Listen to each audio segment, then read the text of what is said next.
WW3. Count on me and that good old Rob to talk you through all this.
2. Hello.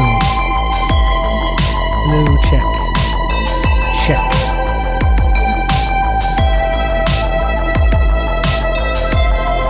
Check 2, 2.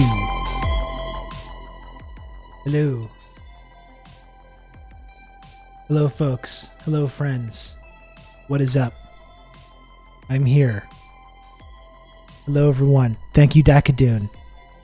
Thank you, Dakadoon, for the 18 months resub at Tier 1. Thanks, Dakadoon. Very much appreciated all the support. And thank you, Cinnamon Challenge, as well, for the 24-month resub at Tier 3. Thank you, Sinchal. Enjoy the brand new, highly exclusive, highly exciting 24-month sub badge Cinnamon Challenge. You've earned it. You've earned it. You earned the Limoncello badge. That's right. You got it. It's not the P badge. We don't need to call it that. Nothing to do with P. It's like gold. It's triumphant. It's cool. Okay? It's not P colored. Just to be clear. What is up, friends? I got a viral tweet going right now. I should probably tweet under that I'm live, right? I actually tweeted. I had a viral tweet a few days ago. I'm starting this off with some serious humble bragging here. My troll math post. I don't know if you saw that, and I put a link to the Twitch under it, and it got 40,000 likes or something like that. I put a link to the Twitch under the viral tweet with 40,000 likes, and I got 4 people clicked the link. 4 people followed the page from this viral marketing strategy. So really, I'm moving up. I'm moving on up.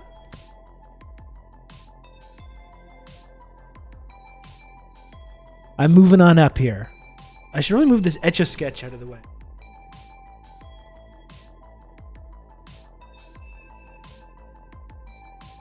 Got an Etch-a-Sketch there.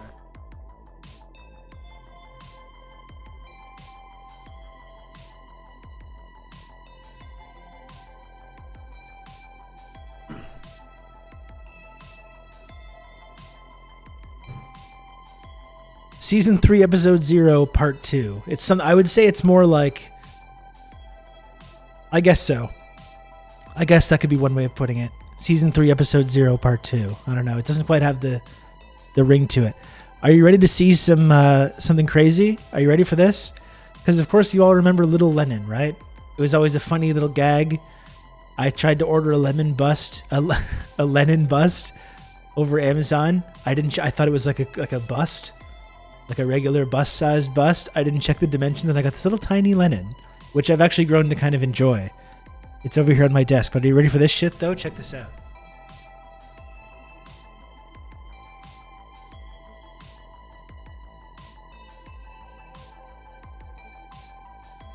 Oh, yeah. Look at this. Now we're talking. Now we're talking, folks. This is the real deal. It's the real deal, folks. It's actually made in the USSR in the late 70s or early 80s.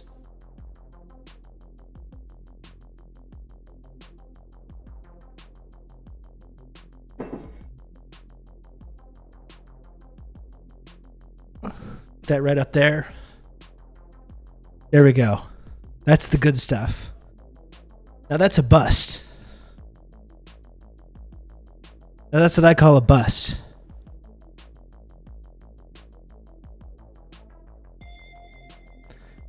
Now get a Meyer Lemon statue. I could do that as well.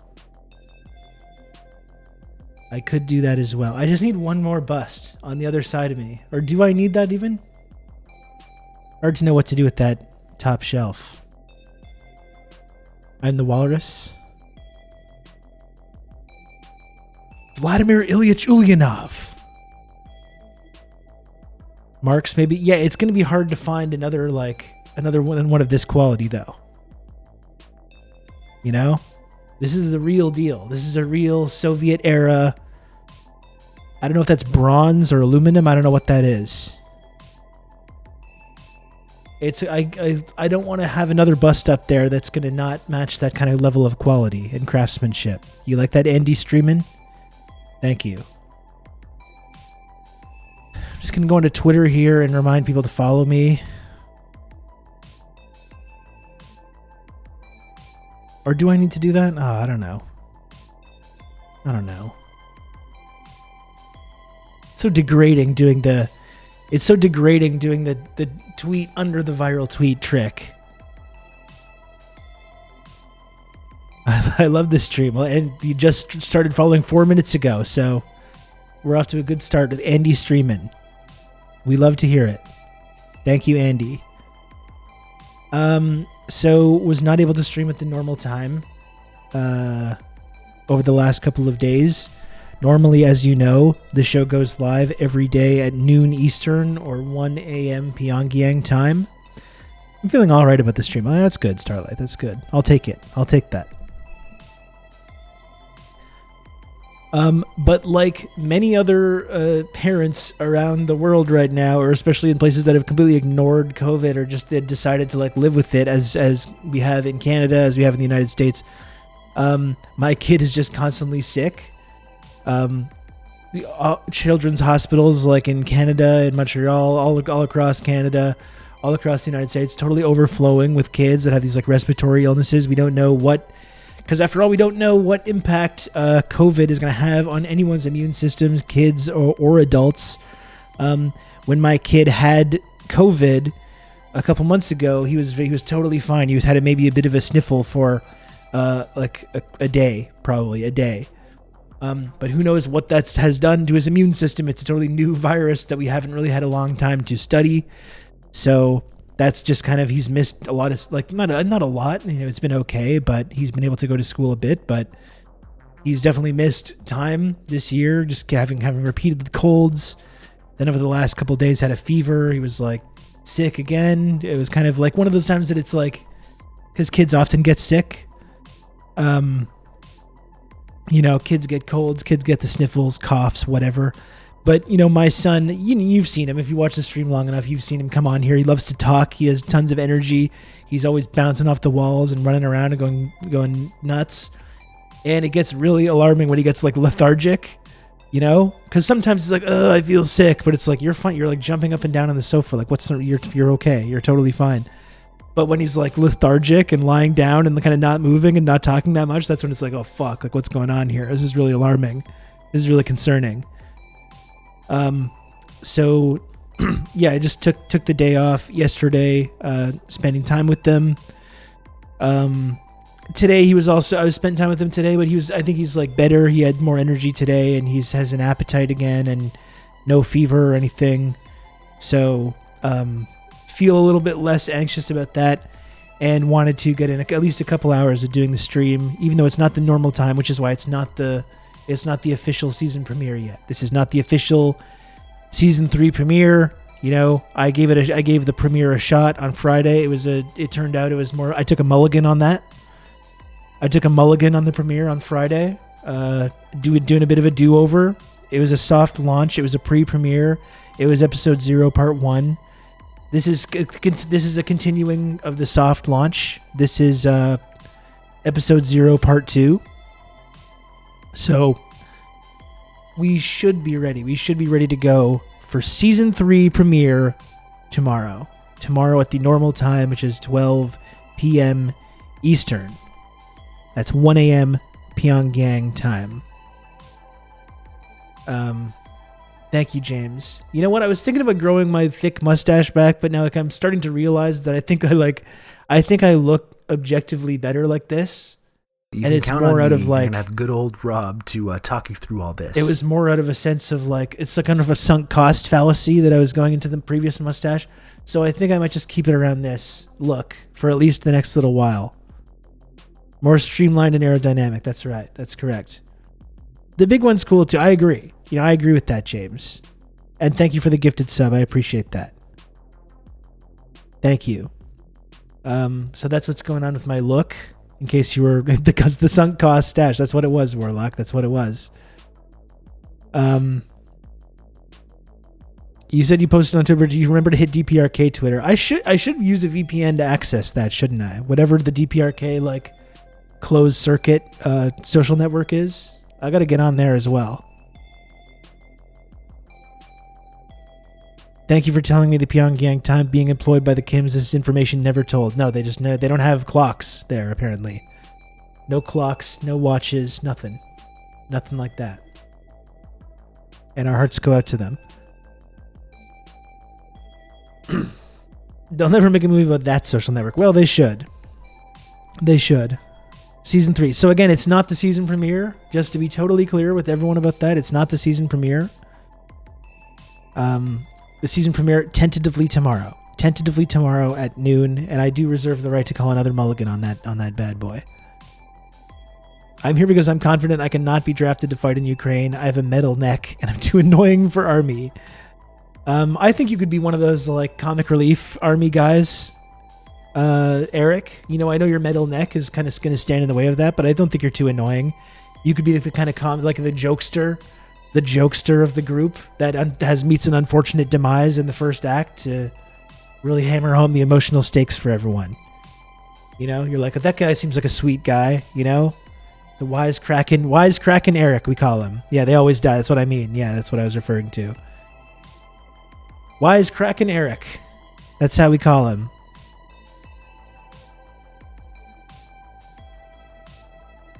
Where's Eric? Oh, he just left the trenches. He's just going to go out to, use the facilities. The bits and pieces. Ugh. Eric! You know? Like one of those. I'm unsure if I'm too old for the draft. I have a beautiful wife and everything. I'm for sure too old. This heavy burden to bear. I'm sorry, Eric. I'm sorry. You know, we don't always get to choose. We don't always get to choose our destiny. All right, but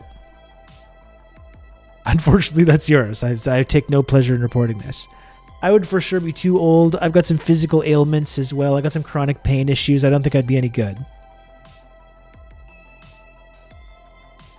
I'm not dying in Ukraine either. No, thank you. Eric, it cuts to like Jeremy Appel like folding up the flag at the funeral with the rain. Everyone's with the umbrellas. Jeremy's folding up the flag. The military guy folds it up and hands it to Jeremy, like the single tear going down his face.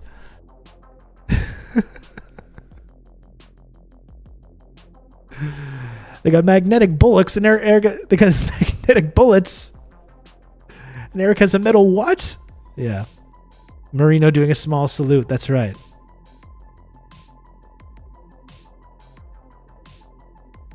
You could always direct drone strikes. I guess I could. Yeah, I guess I could. That's true.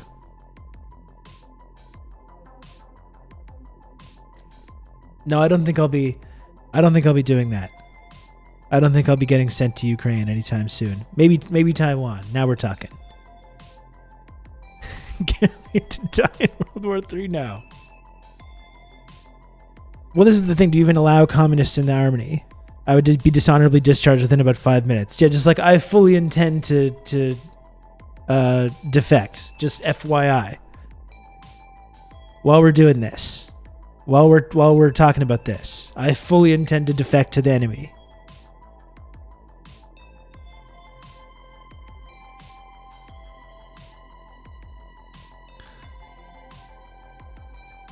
I'll give war a miss. Maybe next time. I'll just be Whitehurst, the nebbish military school kid who jumps on a grenade to save everybody in Child's Play 3. I remember that. I remember that scene. I haven't seen a lot of those films, but that particular scene kind of stuck out to me. I would spill all the secrets. Oh, for sure. For sure. I served the Soviet Union, exactly. Instantly. No, we will engage our vicious torture regime. What? And I'm already like handing them all the secrets. Just like we don't even need to do that. Not necessary. Not necessary, sir. I got them all. I previously typed everything up just in case the convenient little cue cards. All the secrets. You can count on me. You're gonna have good old Rob to talk you through all this. Just in case this exact situation happened. Here are the codes to the drones, sir. You don't even need to pay me, man. That's right.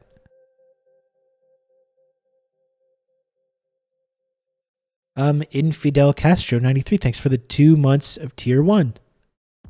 Hell yeah. Thank you, Infidel Castro. And here for proof is my years of Twitch streams praising President Xi. Yeah, like that was not ironic. That was not ironic in any way. Just to be clear.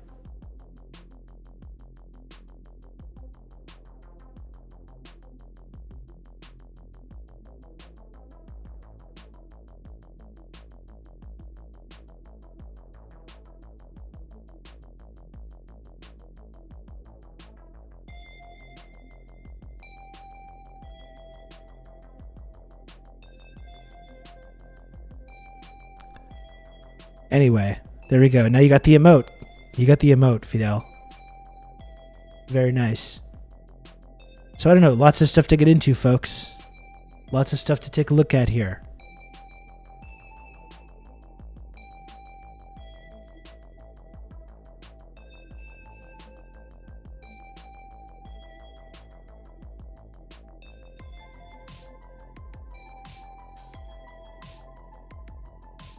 I'm just looking at the responses to some of my, once again, my viral tweet. I don't know if I mentioned this.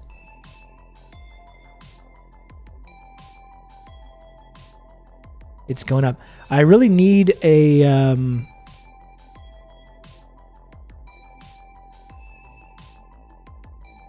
I need some kind of a meme. I need some kind of a meme for my going live tweet.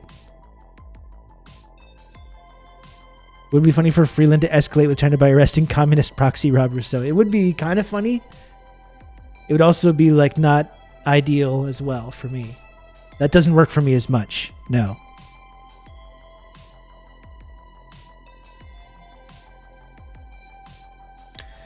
It was kind of funny how the conservative tweeters were freaking out over world leaders wearing the Mao shirts. We're definitely going to look at the Mao fits. It would be amazing. I mean, if what these conservative guys were saying was true, like if Biden and Justin Trudeau became just swore fealty to President Xi at this meeting, that would be kind of sick. You know, I would have to take back a lot of the horrible things I've said about these guys.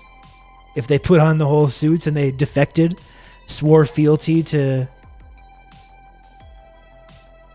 China, to advancing socialism with Chinese characteristics, became confirmed and devout Dengists, boy, would there be egg on my face.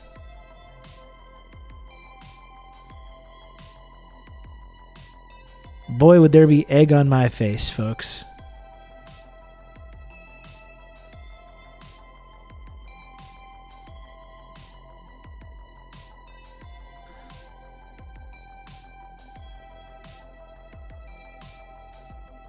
You're worth at least 3 precious Michaels, though. I don't know. I don't know.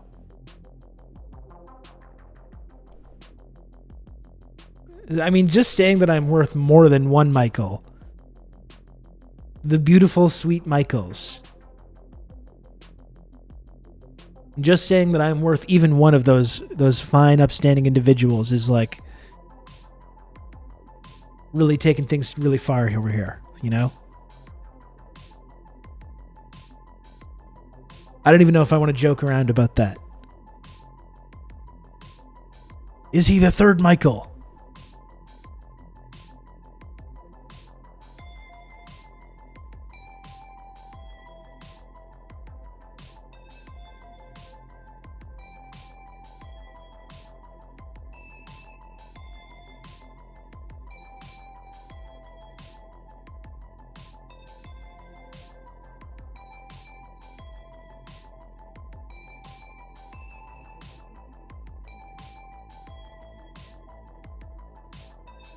Looking for an old picture here.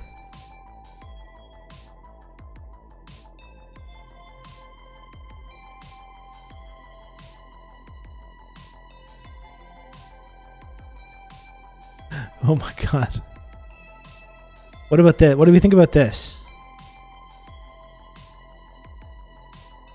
What do we think about? I'm going to show you an image, chat. I'm going to show you an image.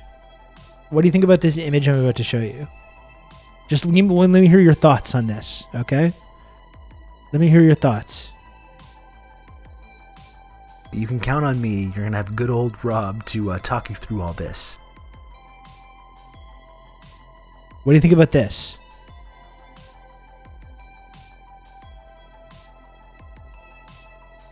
Thank you, Pelicans, for gifting a sub to Husker. Hello, Husker.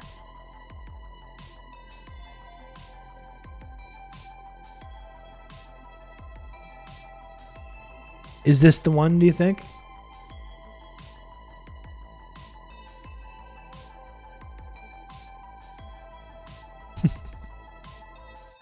I think it disrespects the memory of Mao. Yeah, I kind of agree with that, actually. Do I just want to do a print screen like this?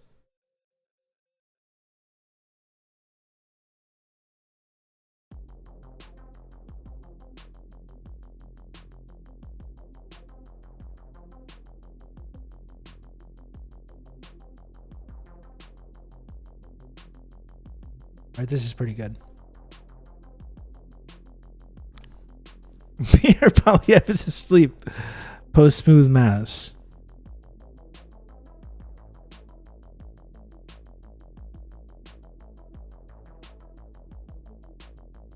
Oh, hello, G Cluppy. Well, what's going on? What are you up to?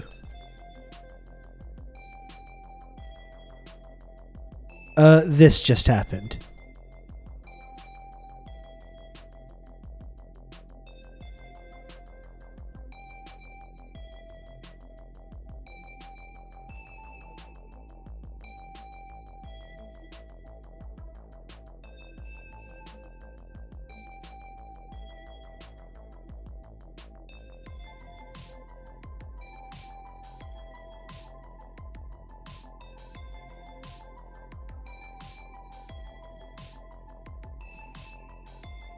Okay.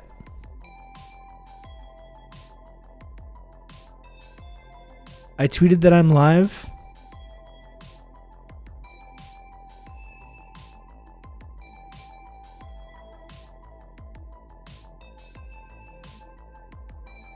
I tweeted that I'm live like I'm a professional streamer. Hey, I'm freaking Justin Mao over here. Oh. Kind of mixing up the different ethnicities. Getting my riffs and bits ready for the stream chat, of course. Very nice. Very nice. Hey, what's up, Dan? Hello.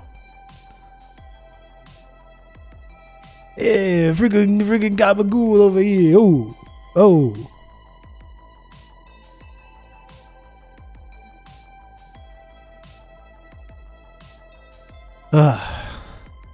It's hard to know where to take the stream from here, right? Who knows? I'll switch up my music here. It's not always the same stuff on my stream playlist. I gotta stop it so that one doesn't start first. That's not good.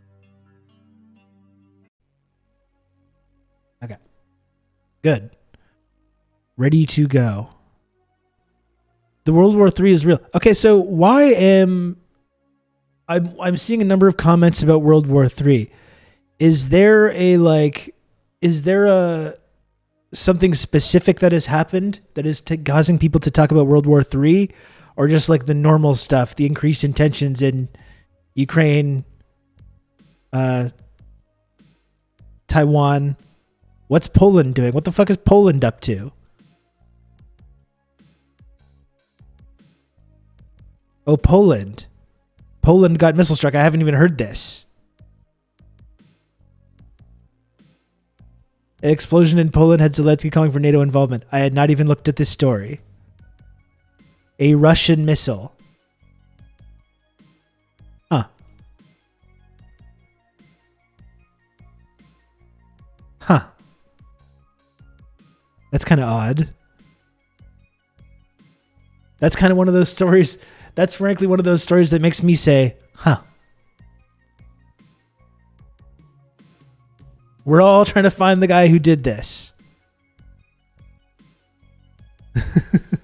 Anyway, I don't live under a rock. As you know, I do pay close attention to this. But as I said, I was doing childcare today. I'm taking care of my kid who's sick. I was trying to edit the podcast while also watching him at the same time and doing stuff with him. So I'm sorry if I'm 1 millisecond behind on this major breaking news story. Okay? Give me a break here. Give me a break here, folks. Actually, do you want to see something cool? Do you want to see I made, like, we're not talking about the serious thing yet, okay? We're not going to. I made a little project with my son today, and I'm going to show it to you. Okay, how about that? We're not even going to talk about this Poland thing yet. Okay?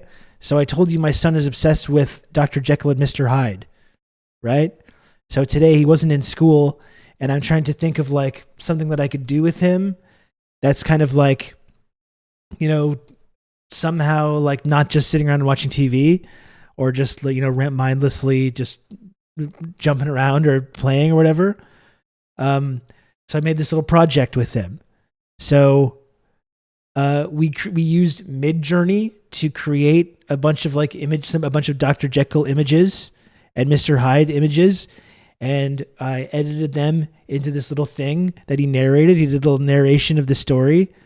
So this is a little thing I made with my son today. Okay? You ready for this? I'm pretty proud of this. I was happy that we worked on this. I feel like, you know, he's not in school. It's not like doing math or practicing words or whatever. You're gonna have good old Rob. But I was like, this counts. Through all this. Thank you, sorry. Thank you for the 15 months of Prime. Very much appreciated. Thank you. Okay, so you ready for this? Here you go. I made this today. We used Midjourney to make all the illustrations. Once upon a time, there was a nice doctor named Dr. Jekyll. He made a potion in which will turn him evil. So as he drank it, he started to feel funny. And then he turned evil and then grabbed his walking stick, put it on his coat, and then put it on his top hat, and jumped out of his house right from the window, threw his mansion to the ground, and then ran away, killing a bunch of people. Mr. Edward Hyde.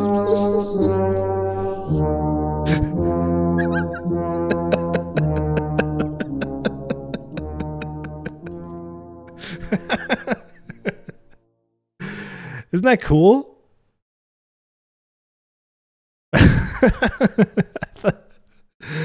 I was so happy he did that. He was very pleased. He really liked it. He really loves that story. I don't know. He is obsessed with that story. He's obsessed with that. The music was a good choice. Yeah, he because I had made a TikTok of him using that music from The Shining, and he was like, oh, I want to put that in there. I was like, all right. So that's what I spent my time doing while this big breaking news story about World War III was beginning. Has he read Treasure Island? He's not read this story. He has like, my mom has like this one of these old comic books about it that I think he's read. He knows the story. He's familiar with the story. Yeah, he's been into Jekyll and Hyde for a while. He really loves it. Yeah, he loves the story after Venom. That's the thing. I think he went to the original. He went to the original sort of origin story of the people transforming into evil versions of themselves.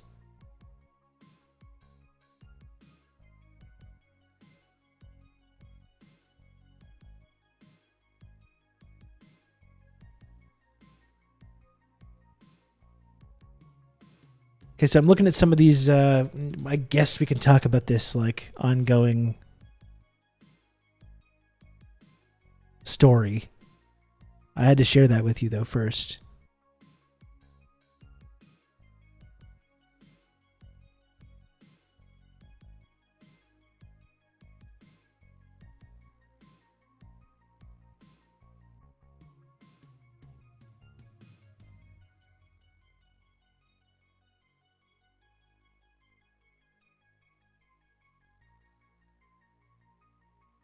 Hey, what's up, Dimitri?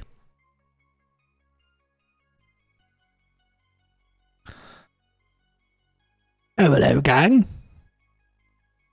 Who else is looking forward to the Elton John concert on Roblox? I did not know that was happening.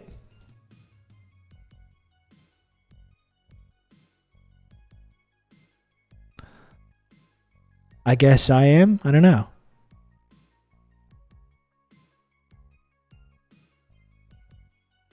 sorry. I'm still in the mindset of that father son Jekyll and Hyde project that we did today. That was so cool. Who up watching the doomsday clock? There we go.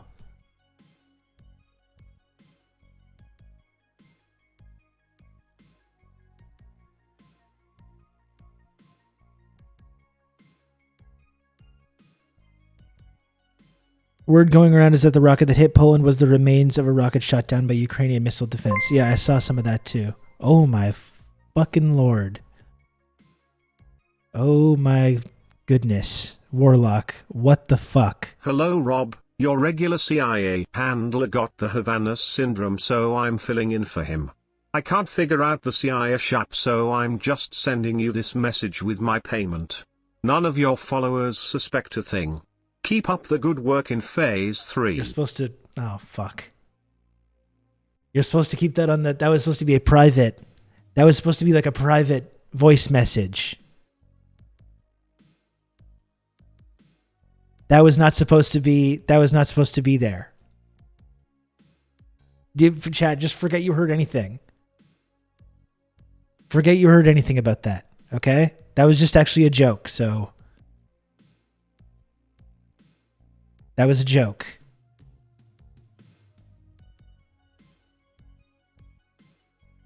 Sorry, I'm kind of taken aback here. I'm just trying to actually look for my... Where's my dashboard? Yeah. Here we go.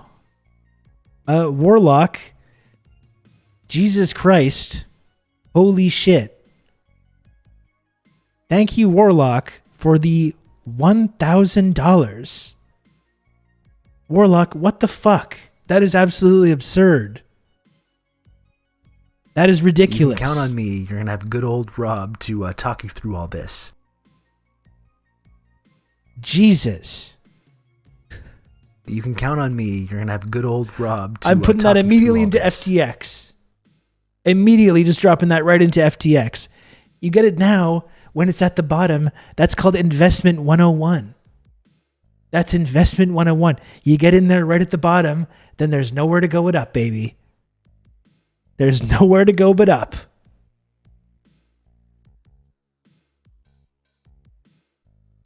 Diamond hands, folks. Hodl. Apes together strong. I'm throwing that all into FTX, okay? It's going to bounce. Don Dark Zoni, thank you for the 2 gifted subs as well. Very kind of you, Don Dark Zoni. Don't put money into FTX. I have some Iraqi dinar to sell you. It's way better. Ron DeSantis is going to evaluate it. Revalue it. Okay, good. Good. We can talk about that as well.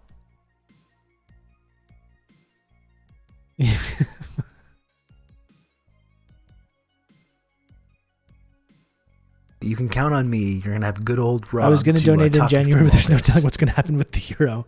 Warlock, thank you very much. Jesus Christ. I don't even know what to tell you. Thank you, Don Dark Sony, as well, for the gift. Another gifted sub. Thank you for all the support, Don Dark Sony. It's like Don Dark Sony's just gifting dozens of subs, and now it just looks meaningless to me. I'm just like, whatever. Whatever. You can count on me. You're going to have good old Rob to talk you through all this. See if I care. I'm just joking, Don Dark Sony. Thank you very much for another gifted sub. Thank you.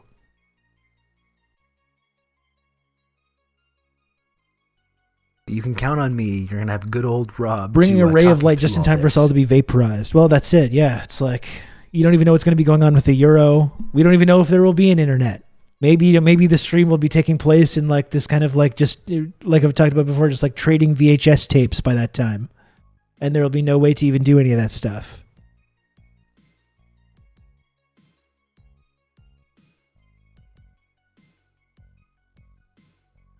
Now you can get that Jordan Peterson bust. The first and last episode of TRRS Season 3. You know the one thing I was thinking for the top shelf, and I don't even know if I need anything else for it, because it's like, then it becomes busy, like up here. It becomes kind of busy, so I don't even know. But I thought just like, a framed picture you have like of a loved one, but if I got like a framed picture of like a Fidel maybe, like up here on this side, if there was just a framed picture of like Fidel, maybe the picture when he's like got not wearing any shirt and he's like wearing Chucks, the one that I'm talking about?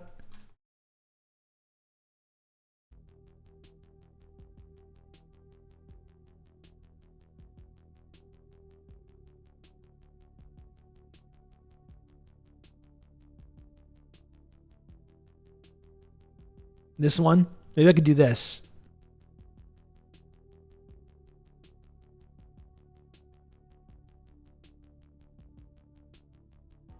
We could have some Uncle Ho representation as well.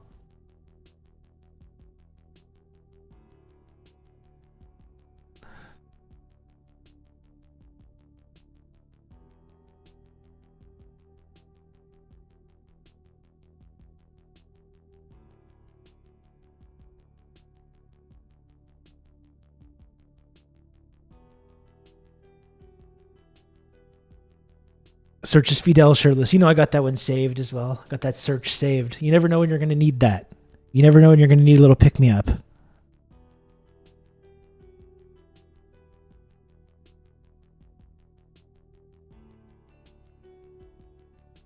Finally, something for the gay communist demo. I feel like we've got a lot of gay communist content on this channel. Frankly. I think that's kind of one of the main things the main themes. And thank you, Don Dark Sony, by the way, for another gifted sub 2 minutes ago. Thank you, Don Dark Sony. He is wearing Converse, that's right. He just like me, for real. He's wearing the moral vest.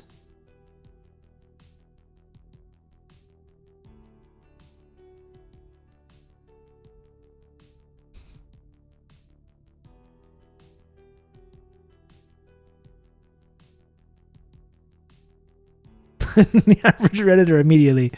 He's wearing Converse. That is capitalist. Am I right? Of course. You criticize capitalism, yet you wear these Converse Chuck Taylors. Curious.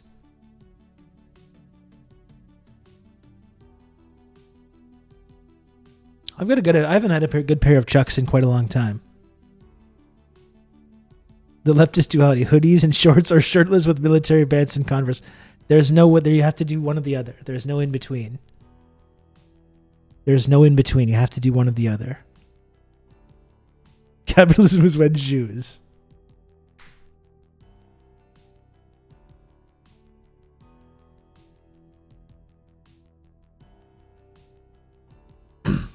I'm hoodie and shorts right now and always. I mean, that's generally my look. How dare Twitch not give me an alert you're on? It seems like that's kind of like up in the air, whether those alerts go out or not. Proletariat. But if you subscribe if you join the Discord server, which I encourage everyone to do.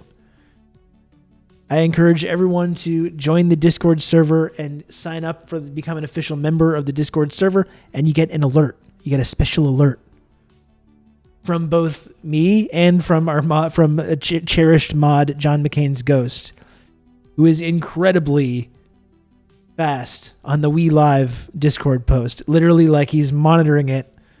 The moment I go live, John McCain's Ghost is there with a custom We Live GIF in the Discord server. I don't know how he does it, folks. I don't know how he does it. You can also join and mute the alerts, but don't do that, though. The fastest poster in the West, correct, is being shadow banned by Jeff Bezos because he's so subversive. It's true. Very true. I'm just gonna get a Coke before we continue. Okay? Just give me a moment here. I'm gonna go grab a Coke, a refreshing Diet Coke, and maybe we will talk about some serious shit. I don't know. One sec.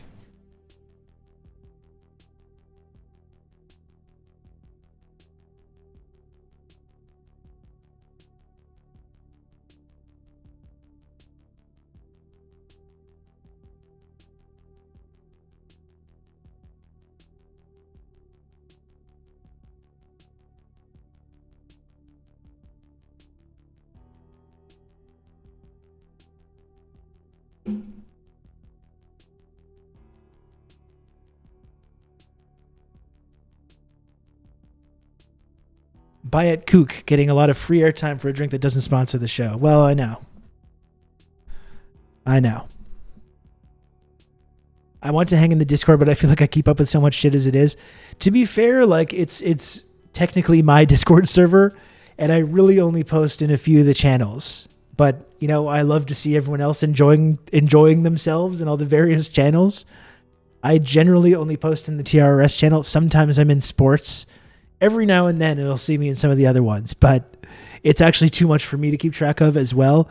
I don't even participate, even though I would like to. There's all kinds of community events going on that I'm not even like involved with.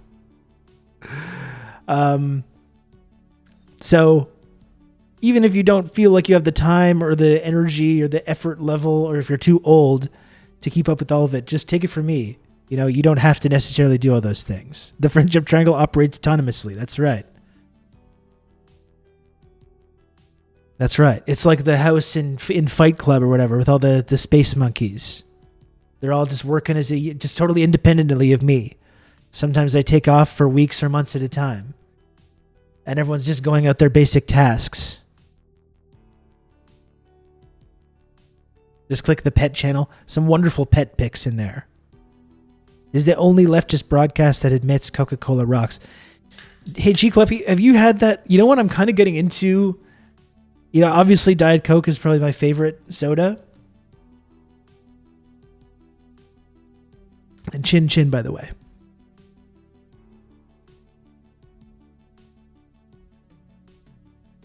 But I'm kind of getting into that new, like, Dream Coke. What is that? What's it called again?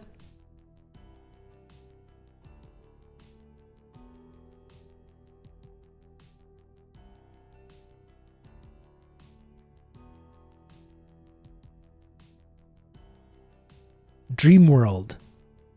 Dream flavored Coca-Cola. I'm kind of into this. Like I don't think it would be my regular soda, but it's kind of nice. It's kind of a nice little treat. The Starlight one is not so bad either, but this is the Dream World one.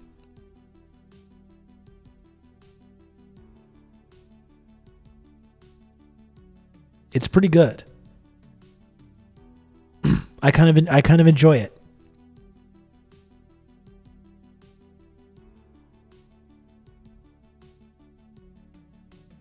Thank you, G Clubby. I knew you'd be on my side with this one.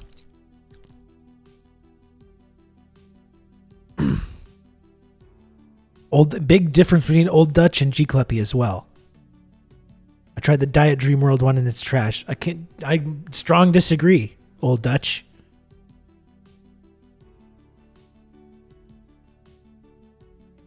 After cinnamon, I'm not trying any stunt You can count flavors. on me. You're going to have good old Rob to talk you through all this. 21. Can you talk through all this for me? Sean, thank you so much for the 21 months of Tier 1. Thank you, Sean Meat. I'm trying, Sean. I'm trying. Thank you so much for the 21 months resub. We need to return to tradition. Diet Dr. Pepper is tremendous. You remember maybe I'm showing my age on this, but it was sometime in like the mid 2000s they came up with there was a bunch of like novelty Dr. Pepper flavors. In fact, they did a tie-in with Tay Sunday, the chocolate rain guy, because they made cherry chocolate Diet Dr. Pepper. Do you remember that? And they did a whole tie-in with Tay Sunday over it. I remember that being kind of not that bad though. Rob moves away from the mic to breathe in. Poor Tay Sunday too, because that song was very subversive. The lyrics to that song. And it became kind of a silly meme. And then it became capitalism, just like it does with anything. Like anyone broadcasting any kind of a subversive message, it gets consumed and retrofitted to serve its own agenda. And then Tay Sunday's subversive song became used to sell a novelty Dr. Pepper flavor. What if we monetize the rot? That's right. Yeah, it's a song about racism and everyone turned it into a joke. But he did kind of lean into it also.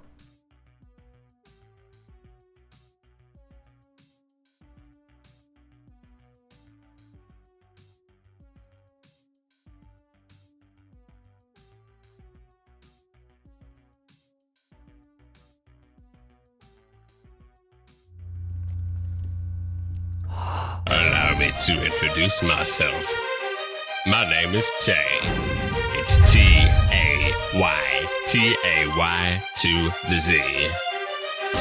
This is the web, and it's gonna murder your TV.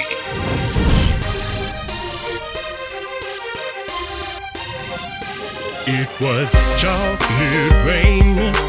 Wrote a song about that history. Chocolate rain. Now I'm paid a hefty fee. Chocolate rain. Listen to the funky rhymes I weave. Chocolate rain. I move away from the mic to breathe. He moves his mouth away from the mic so he can breathe. He moves his mouth away from the mic so he can breathe. I wanna tell you about a love that took me by force. She hit my heart like a wild red horse. I call her Cherry Chocolate Rain. I open the door and see you standing there. Cherry Chocolate Rain. Pull me in with that delicious stare. Cherry Chocolate Rain. I need you right now, don't you want to stay? Cherry Chocolate Rain. Your beauty burns me like a solar ray. Most downloaded video clips, most explosive video chicks making big videos. We big city pros, got mad witty flows that get plenty dough. Oh, make it pop, cherry. Whoa, tick tock to the clock, little berry flows. Ridiculous, Mr. Johnson and Tays on day, sick with this. Cherry Chocolate Rain. Release my love and unlock the chains. Cherry Chocolate Rain. Your energy is coursing through my veins. Cherry Chocolate Rain. Ohio's agriculture's based on grains. Cherry Chocolate Rain. My life will just never be the same. Dark, sweet, unexpected. Taste The piano riff was very good. It has much of it turned into a joke. Deepest pains brought the thunder, made it rain.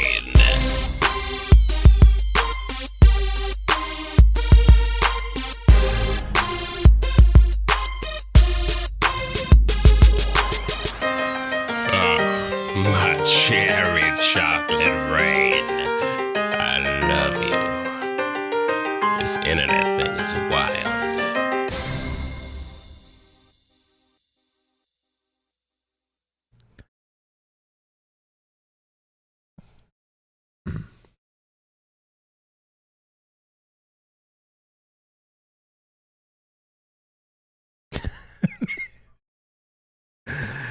Maybe the world should end, you know? Maybe there's something to that whole thing, you know?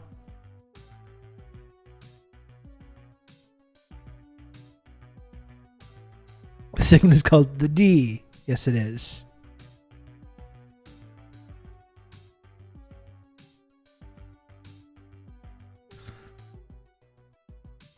Is this a Dr. Pepper commercial? Yes, it is. Yeah, this whole stream is sponsored by Dr. Pepper. I tried to get Diet Coke and couldn't, so I went to the superior soda, Diet Dr. Pepper, and I know I am drinking a Diet Coke right now who did not sponsor the stream, nor did Rain Total Body Fuel, former sponsor, now banished. Now any mention of Rain, beyond what I just said just now, completely banned, and people will be purged for mentioning this. So Diet Coke did not pay to sponsor the stream, but Diet Dr. Pepper did. Well, I'm not drinking that, but I'm showing their ads on the stream.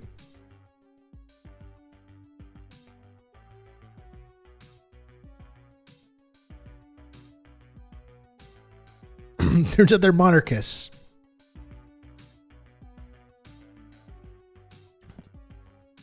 The official drink of DPR, Texas.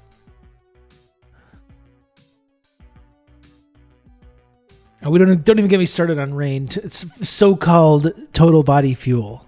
Don't even get me started. Okay? Spent years of my life guzzling this stuff for your amusement, for your entertainment. It became a big part of the lore of this program. And God help me, I still like it too. I had a white gummy bear Rain the other day when I was very tired, and it was both refreshing and gave me the energy and mental clarity that I needed to Keep going with the day. But I didn't enjoy it, though. I did not enjoy it. I'll still drink that garbage, yeah. Exactly.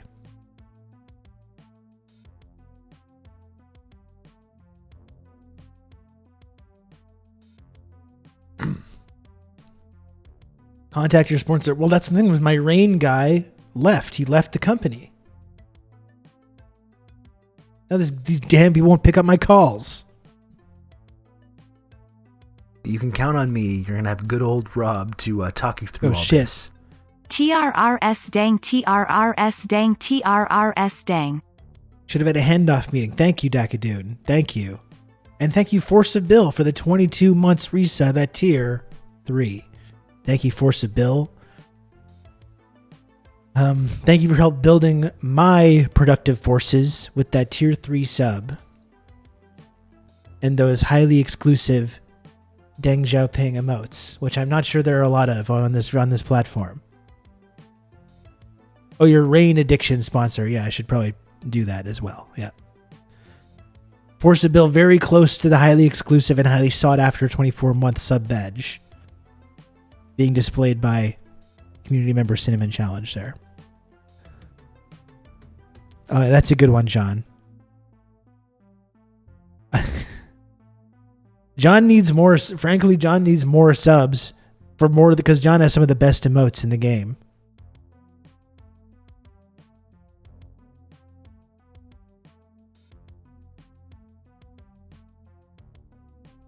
You need to stream first. Yeah, ideally that's part of it. Yeah.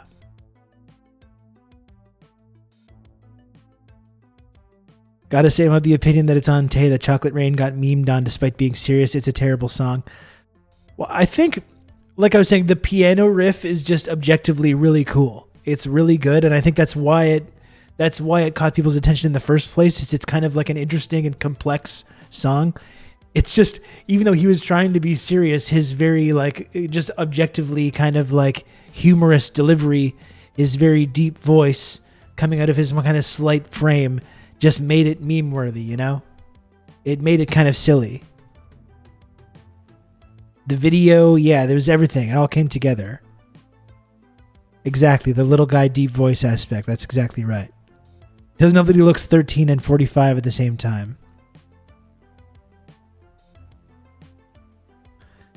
Rick Astley, that's right, yeah.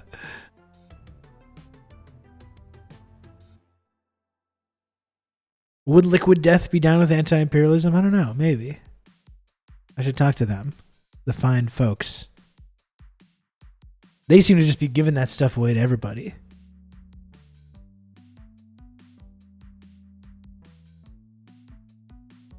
But that's the Rick Astley song is very good, though. What are some other early, some 2008 internet stuff? I saw going viral the other day was that The Shining parody.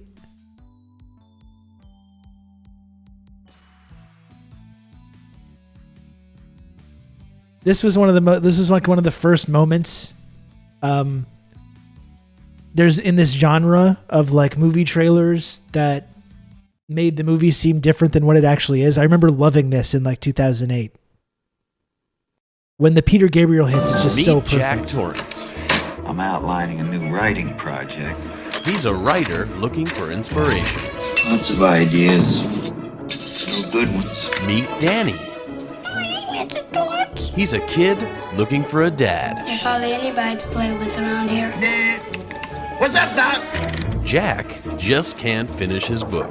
I don't want to sound melodramatic, but there's no way to make it economically feasible. Here's to 5 miserable months. But now...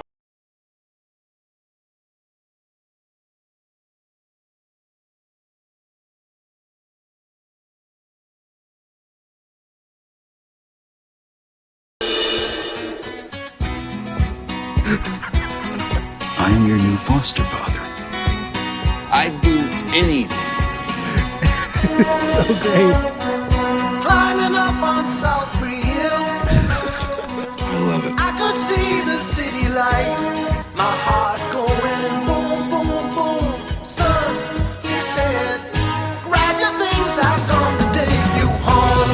shiny. Oh, that was great. That's some great early internet stuff. From the 3 scenes of them being semi-functional. It's great when you've seen them, like knowing the movie too, and knowing all the horrific scenes that it's taking from to weave a totally different picture of it. Shining. Yeah, the kissing the dead corpse woman. Yeah. When that Peter Gabriel drops, it's just so fucking great.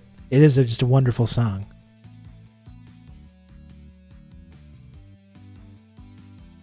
That was fun. Early internet. Early internet stuff. You know, Twitter might be going away. We can still do fun stuff though. Maybe the internet will go back to something like that. Right? Maybe we can just go back to that. We need to return. That's how fucking weird and our culture is now. We can start doing return memes about that kind of thing. Let's return to the 2008 days of the internet. The thing that was so huge, I couldn't believe it totally fell off, is Rage comics. Well, that's why I was happy that I was kind of delighted that I had that tweet where I used one of the troll science memes, because I loved those as well. I loved Rage comics as well. And this tweet talking about the SpaceX purchasing ads on Twitter. And I used it to post this troll science meme, and it went pretty viral. I was kind of delighted about that. Rage faces are still funny, absolutely. Wojak is descended from Rage comics. Really, the pinnacle of the Rage comic for me as well is the OK face. I always just loved the OK face guy.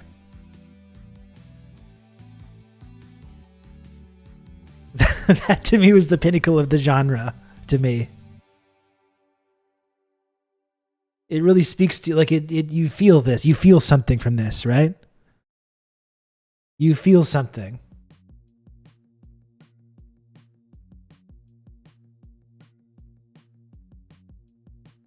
Years of working in retail, yeah. OK face, truly underrated. It's true. Return to the era of web portals, yeah. You have the web counter, the web ring as well. Like we were saying before, if all this goes away, Twitch or Twitter, whatever, we can go back and have blogs, and we can be on each other's web ring. We can have a TRRS web ring, and you can all be on it. Guest books, yes. Absolutely.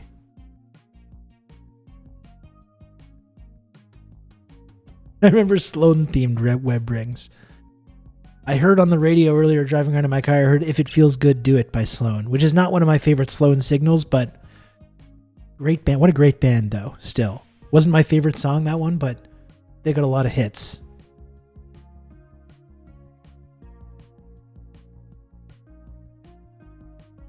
TRRS on GeoCities or Angel Fire. I had one on Tripod back in the day, Crimson. I had a Tripod website. I'll be traveling North America on foot to visit you all like Johnny Appleseed. Yes.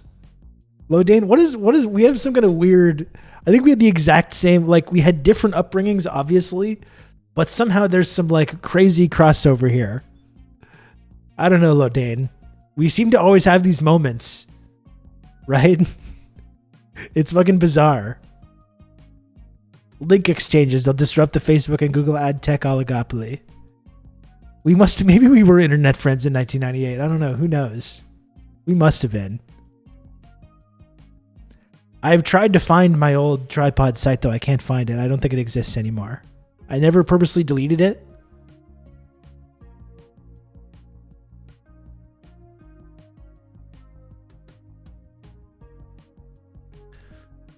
Twitter link in the About page seems to be missing the HTTP. Okay, let me check that out. Or I'll do that later. I had a GeoCities, but I won't disclose what it was about. What is it about? Some kind of like dreamboat teen guy? It was about like Jonathan Taylor Thomas or something? I'm not sure how old you were, G Kleppy, so I don't know who your like teen idol guy was. Was it JTT? Is that what we're talking about? Was it a JTT themed GeoCities page? Is that what we're talking about? It's not JTT guy. I like brooding on. He's like Josh Hartnett. You imbecile. Okay, well I must. So that's a couple years later. It was a couple years later. Remember when everyone had the middle part? Everyone had that middle part. All the teen idols at that time. Remember that?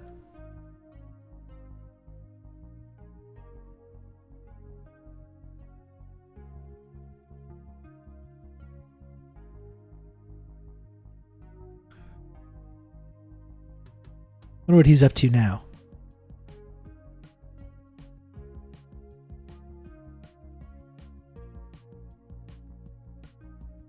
JTT. Has everyone had that middle part? Classic.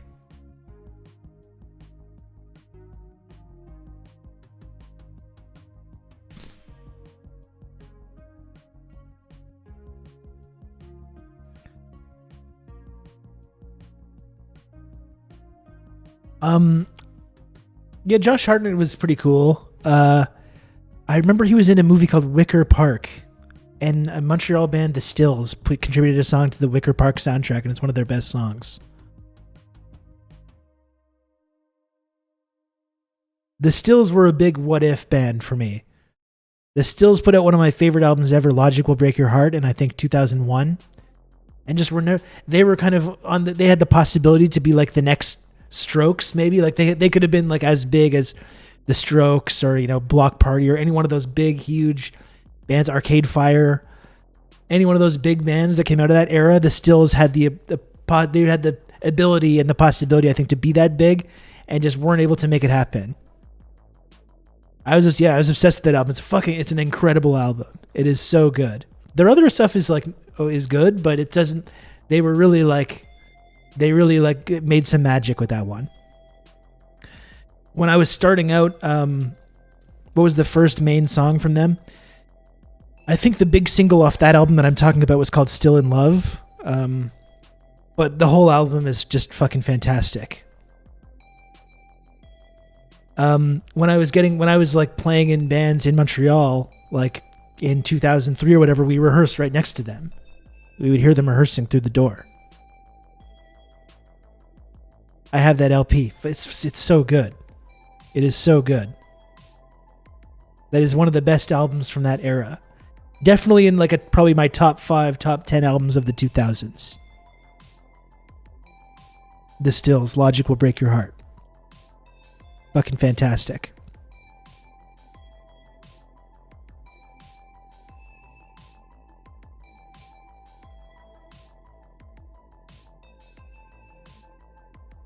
I'm really doing a good job talking about the news here. Talking about a lot of newsworthy items here.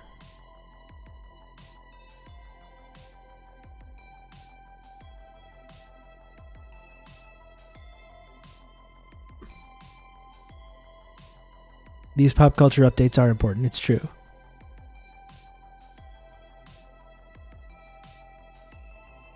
I think I dismissed him with the surge of the bands coming out. There was a lot of the bands.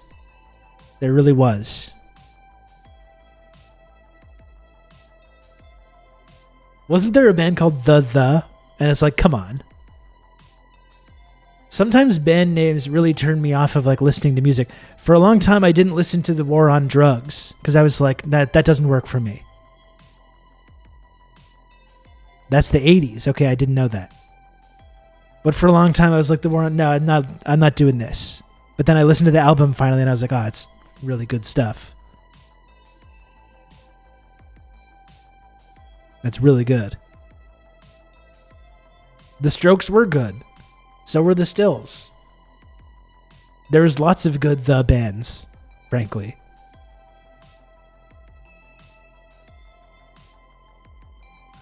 Sometimes we can't let our prejudice about this inform our pop culture decisions.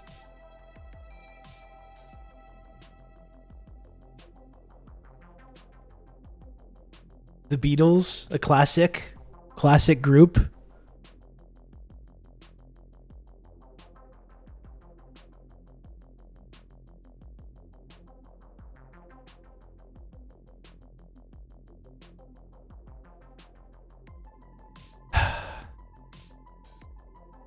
I always wonder what the people in this building, what they think when if they hear me like talking through the walls or whatever. Like, what the hell is this guy doing? Who's this guy talking to? The Metallica, of course. Yeah.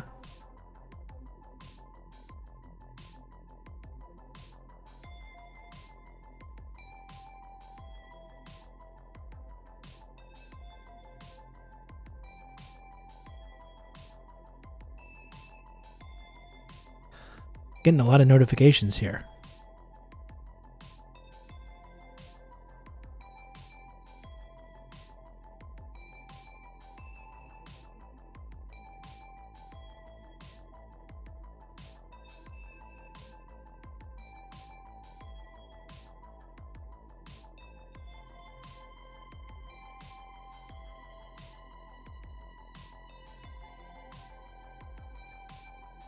Okay.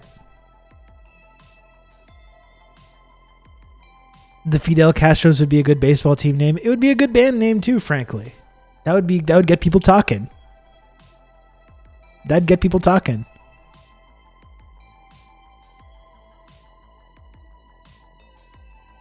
What band have you seen the most live? I've seen Slayer 13 times through various shows and festivals. God, I'm not sure. I'm not sure, Dimitri.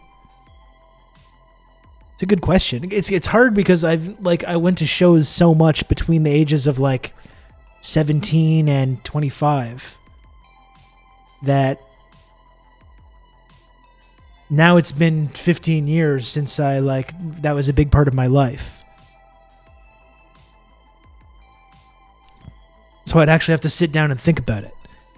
It's also true because the band that I've seen the most live, because I used to tour, right? So I toured with Simple Plan. I've probably seen Simple Plan live more times than most other bands. Who did I see the most? I don't know. I've seen Simple Plan live many times, though.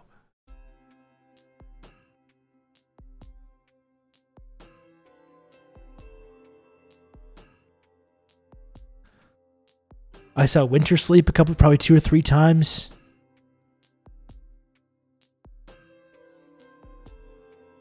I saw them they used to play Montreal all the time before they became a bigger band, when they were more stoner metal. I have to admit, I've seen the Tragically Hip 30 plus times. They're a great live band, though. I've not seen them 30 plus times. I did see them before, and I saw Gord Downie on his solo tour. I love Gord Downie's solo album, Coke Machine Glow. One of my favorite albums. And I was lucky enough to see Gord Downie on tour for that in a small venue. That was really cool.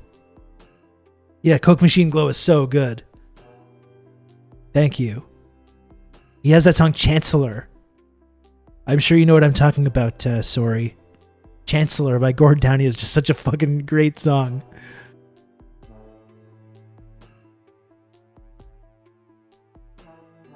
For me, it's either Dinosaur Jr. or Built to Spill. I got a funny story about that, Old Dutch, because I was Chancellor is my fave. There you go, sorry. There we go.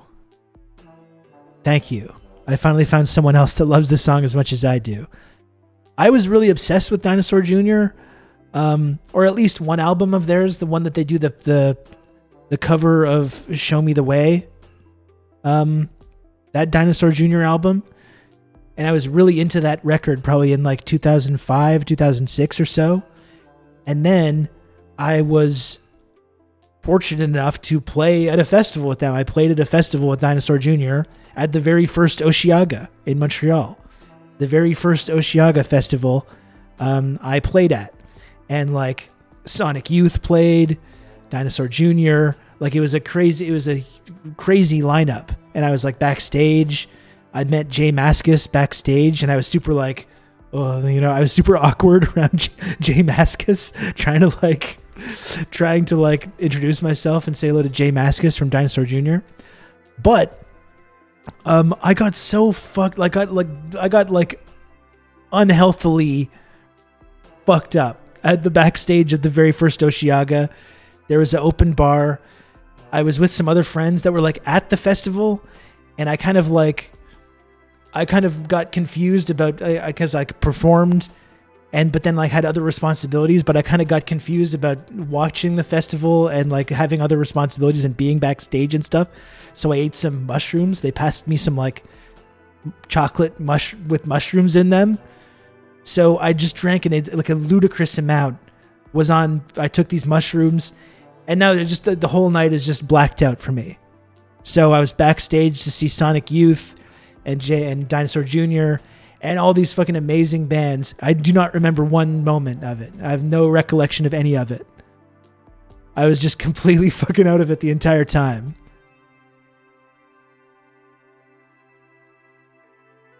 That's why you shouldn't do that kind of stuff, folks.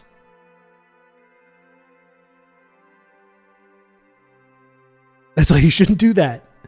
Because I could have sat there and enjoyed seeing Dinosaur Jr. backstage and seeing Sonic Youth and all these old classic bands. And I have no recollection of any of it. Because I was super fucked up. This is back in my other life when I used to do stuff like that. And I don't do anything like that. Shrooms were an outside in the woods thing. It was not a good... I'm at a festival. I've been drinking heavily, but also I have like responsibility. I have to like move gear and like, you know, do stuff, unload gear and like, you know, not a good idea to mix those things. Having to do stuff. It does suck. It does. Yeah.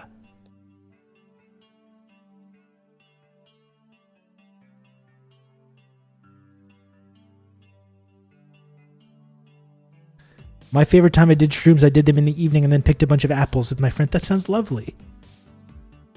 That's what rock and roll is all about, responsibility. That's right. Yeah. No, that sounds nice.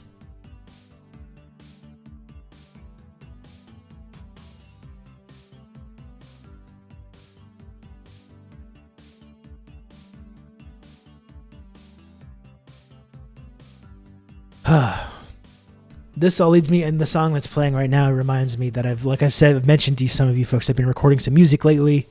I'm very close to releasing music. I'm very close to psychologically getting to a point where I'm okay with releasing music that people listen to. It's very difficult for me to get to that point for a variety of reasons. I haven't released any new music in like 12 years.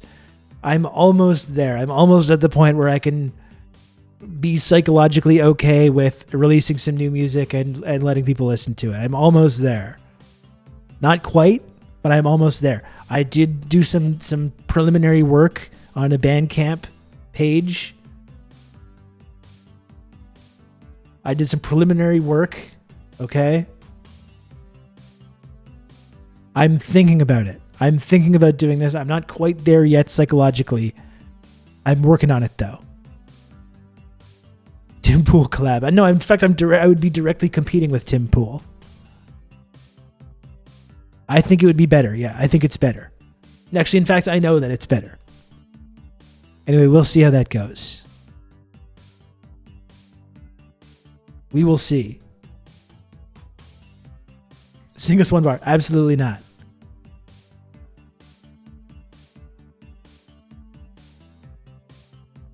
But this song that's playing right now, I turned this song into a whole demo with like vocals and guitar and everything. I did this one. There's another one that's more of like a post-punk like dance type number that I turned into a full demo with lyrics and guitar and all that stuff. There's a couple of these instrumental versions that I turned into like actual songs.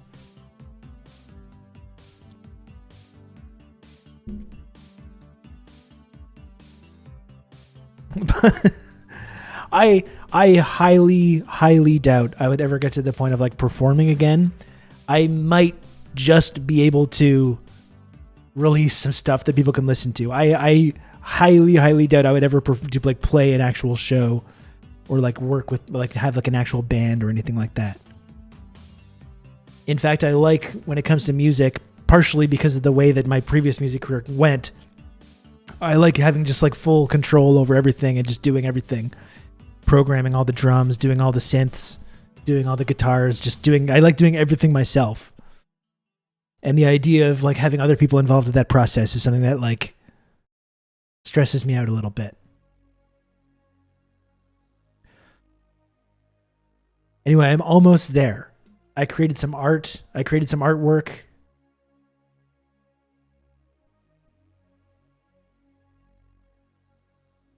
Just realized Rob's Finance Podcast episode is paywalled. Red Scary, hit me with a DM, okay? That doesn't go for everyone. That doesn't go for... Don't start getting ideas. Don't start getting ideas over here.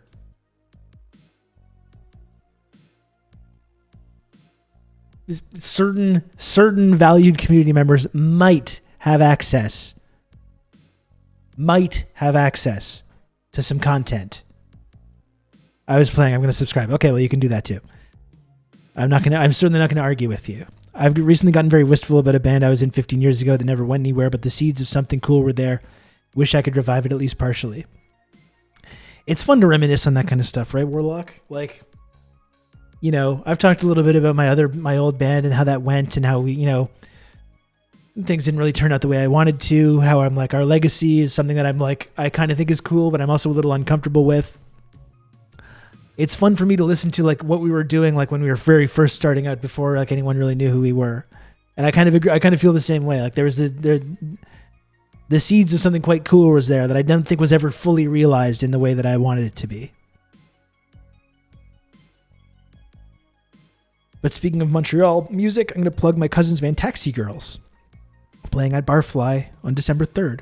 Barfly, it's a classic venue. Shows there are very fun. That should be really cool.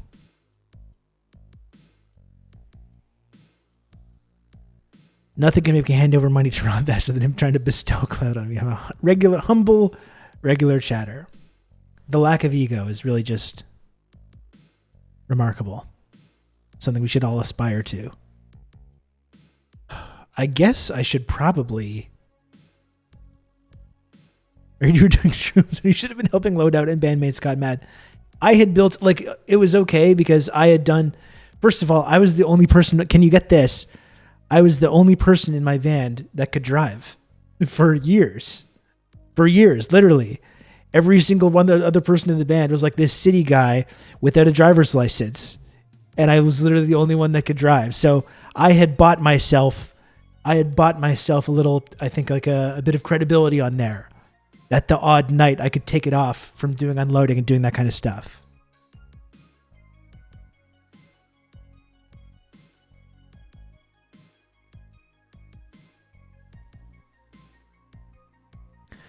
At what point on the fame ladder do you get a road crew? That's something I never really got there, Carrier Wave. We had like a road manager who eventually drove the van and helped unload and stuff. And we had a single guy. In fact, it's our friend Joe Polito, who sometimes shows up in the chat. New Jersey legend Joe Polito was our guy who tuned the guitars, helped with loading, just kind of did whatever we needed him to. We never had a full crew though. That was the level we never got to.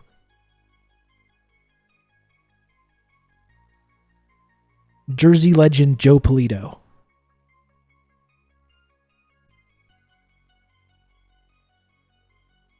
Always happy to see him show up in the chat.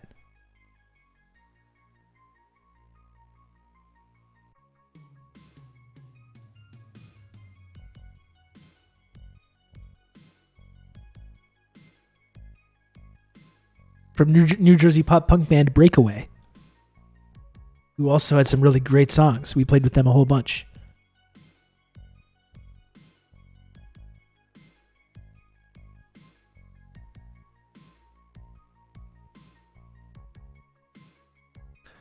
Did you ever have van breakdown on tour? No metal dipshit. But one time we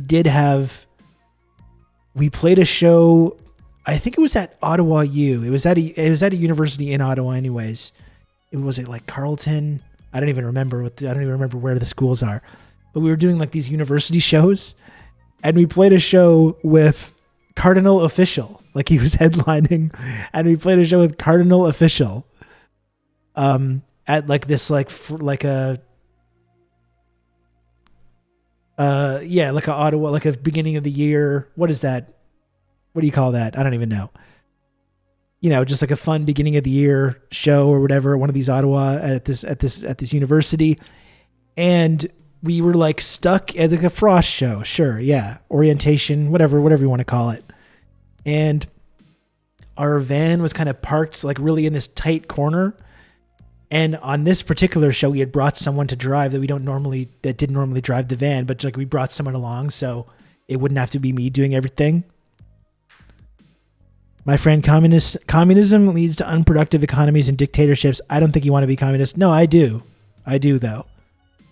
So you don't need to worry, Avery. And in fact, I think you should join us, and you should also be a communist because it's cool to be a communist. Anyway, our van was kind of wedged into this tight corner, and we had a person driving the van that didn't normally do this, and he tried to kind of like power us out of this corner where there was a big concrete column, and it just the van got caught on the column, and the whole side window just smashed. Like we were all just like, we had been drinking, we're in the van, we're kind of laughing while we just played this show. You know, we're all having a good time, and the whole side of the van just went and like exploded. So it didn't break down, but we did a whole drive from Ottawa back to Montreal with the cold wind blowing in the van, just like everyone just like stone faced. Folks, I'm trying to tell a story about my past here, an amusing story about my past in the music biz here. Now it's being sidetracked by Avery. It's being sidetracked, sir. Please go away. Thank you. Okay. Anyway, that's the story about that. Lennon would wad you up into a ball and dunk you like LeBron.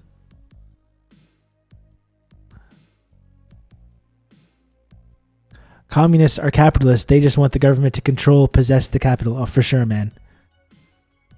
You can count on me. You're going to have good old Rob to talk you through all this. Absolutely. Sick story, not sarcastic.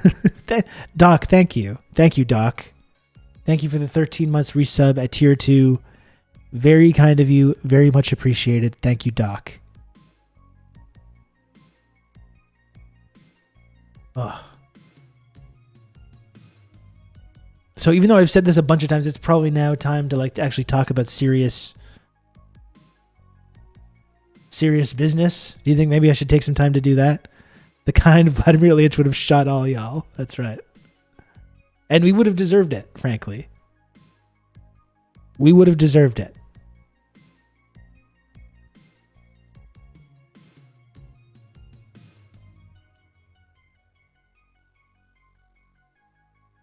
Did you see Elon hanging with libs of TikTok on Twitter? I see him responding to like every like extreme reactionary fucking weirdo that has one complaint. Every like weirdo that's like, I've been shadow banned. Elon is right there in the Menchies doing like tech support. This guy's spending his time. This guy spent $44 billion to do tech support on a website for people that hate him.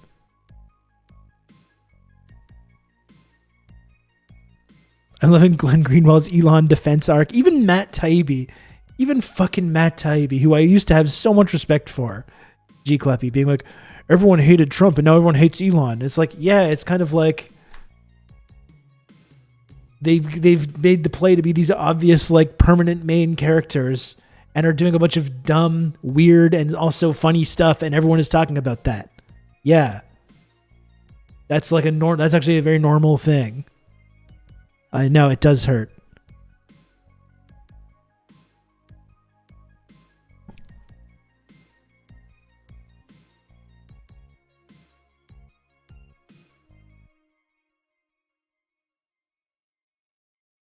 Like, what the fuck is this?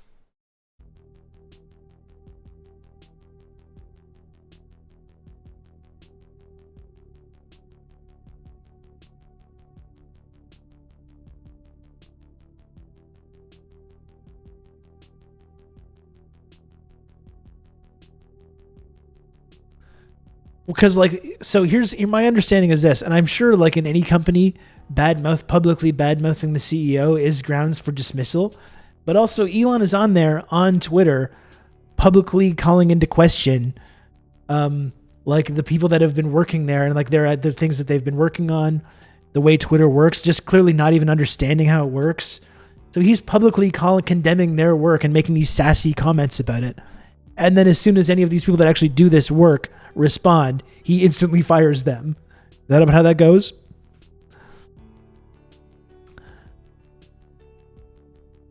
And then he says a tragic case of adult onset Tourette's to the Libs of TikTok account who paid $8 for the blue check.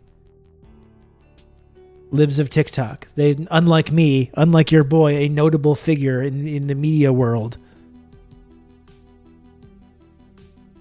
Libs of TikTok actually just paid for Twitter Blue to get that thing. Just FYI.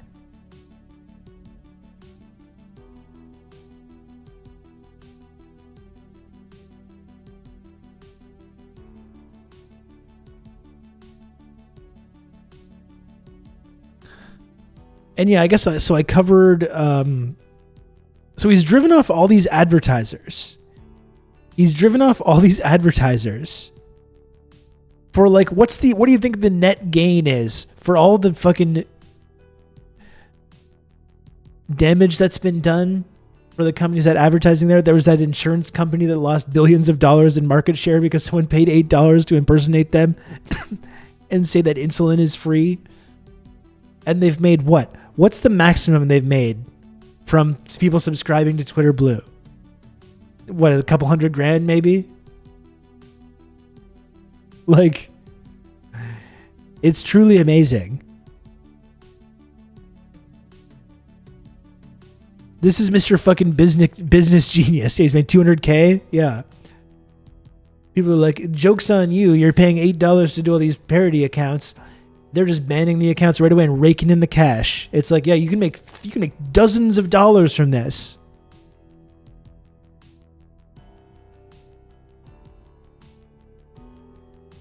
While these massive companies are all just leaving in droves, because what is happening is what everyone indicated would happen. As a financial correspondent, I can confirm this is how the economy works and is fine. I must just say I was a little bit alarmed, everybody. Listen, I'm not super financially literate. I was a little alarmed by the number of people that didn't understand how this it does not work. There was a number of people in the quote tweets being like, how does this not work? And to be clear, see, the person on the left here is putting in $20 into the box and is getting back $30. And this person on the right so that person has gained $10. Whereas the person on the right is putting in 20 there, paying an additional 30 there, and then getting 40. So they're losing $10. So that's the secret to that. There's many people that were not getting it, though.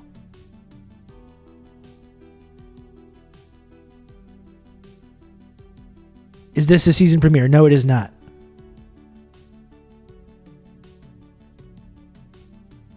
This is not the season premiere.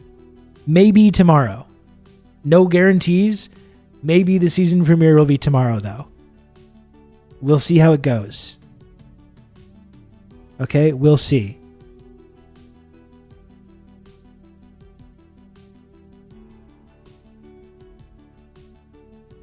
This is a preseason episode.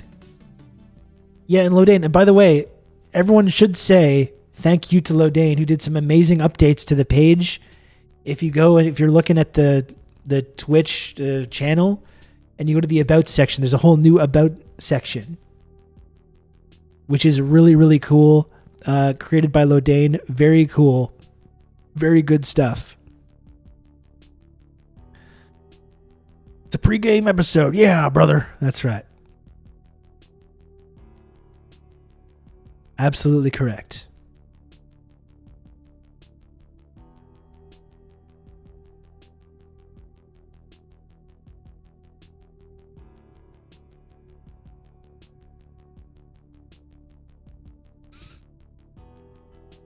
What else has Elon been doing?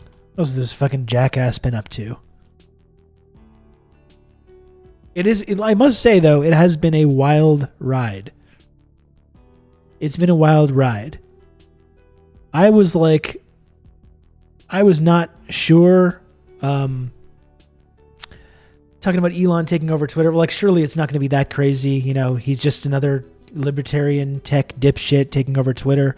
It probably won't change that much. I thought a lot of the stuff about Twitter ending was a lot of kind of like hyperbole. I was like, I don't think Twitter's going anywhere. But now I'm not so sure. Now I'm really not so sure. It really might be going away. Maybe not even intentionally. People are thinking it's some kind of big intentional nefarious plot. I don't even think so. I think he's literally just running the thing into ground. He's firing the whole team, and there's just not going to be enough people that know how shit works. Eventually, it's just going to go down, and it's not going to come back up. I'm starting to think this might actually happen. Speaking of music, did you make the Insurgents theme? I'm obsessed with it. No, I did not. That was made by my friends, actually, from the band that I used to play in.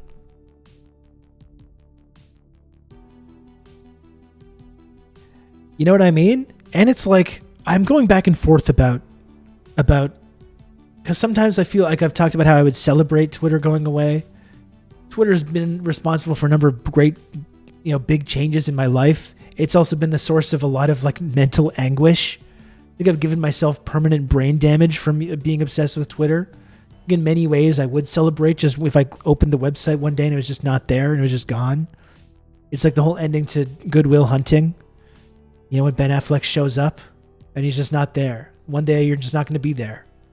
And I'm going to be thankful. It's kind of how I feel about it. But it's hard at the same time. I feel the closer we get to the possibility of it going away permanently, I'm feeling a sense of nostalgia for it.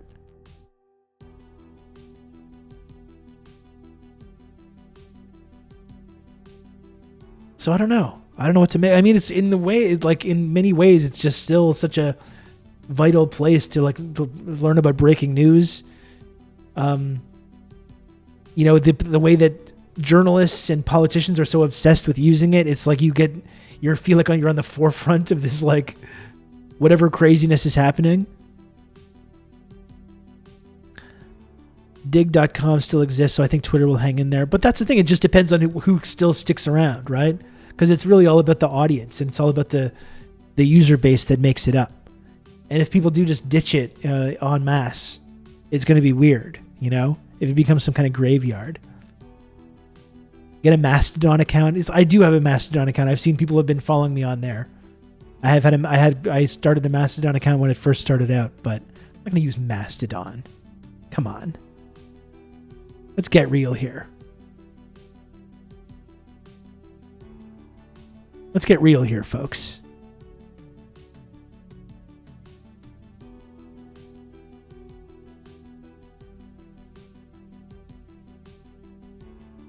I was an early Dig user. I still remember when its founder Kevin Rose went by the Dark Tipper on Tech TV's The Screensavers.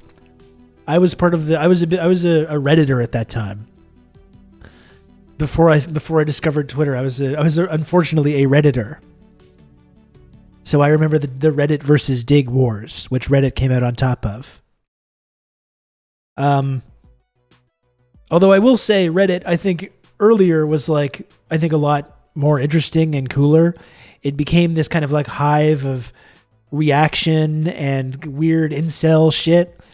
When I started using Reddit, it was very progressive. Like that's when I started really reading more about like Bernie Sanders and a lot of that stuff. Like I didn't get the sense that it was this kind of like very reactionary place that it kind of eventually turned into. It was a Farker, of course. Haven't seen you in a while, Rob. Nice haircut. Thank you, Abject Reject. Thank you.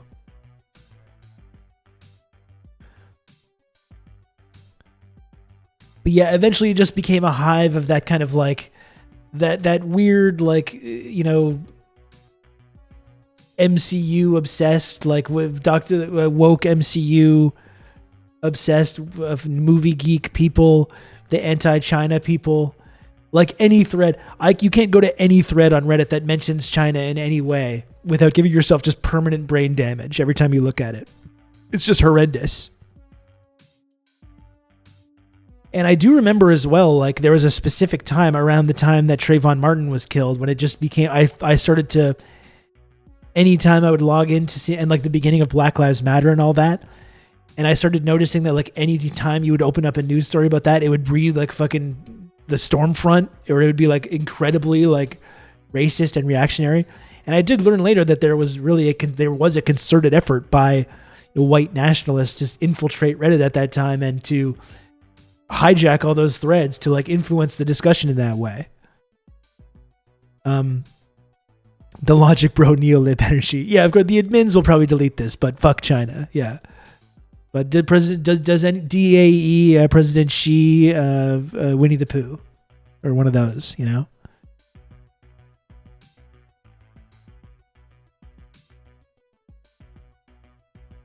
The CCP. That's right. I was just looking at today. I got a fucking alert in my email about this. I don't even know why I got this. I got alert in my email about Reddit. Let me see if I can find it.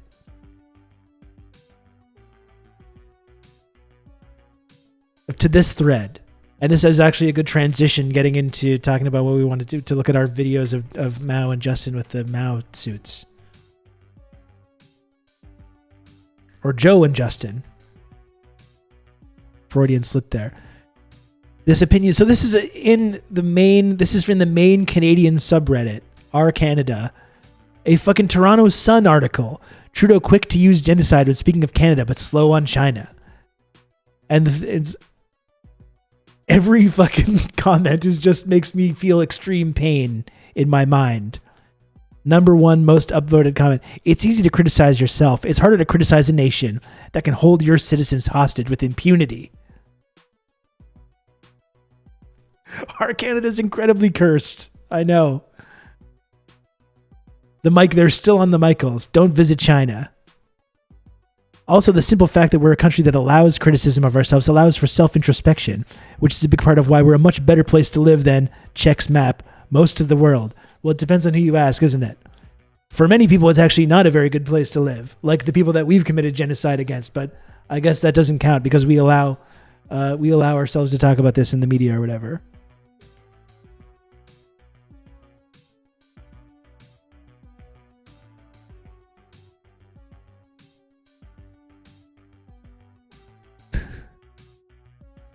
Doesn't this just affirm China's position, though? They can kidnap people to get its way? Of course. Again, as with always with the two Michaels thing, never mind that we started that whole thing by imprisoning a important Chinese national at the behest of the U.S. State Department, which we did not have to do, but we did anyway because the United States told us to, and China was just like, okay, well, we're going to take a couple of your spies then. How about that? Our precious Michaels, our precious babies. The Michaels would be a decent Canadian band name. That's true. That's true. That would be good.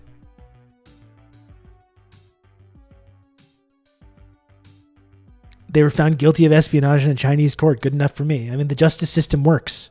Okay? The justice system works. But our Canada is still on this. Anyway, let's look at some of these incredible fits. Because you had people absolutely melting down over these fits with Justin and Joe Biden. I'm going to turn down the music for a bit.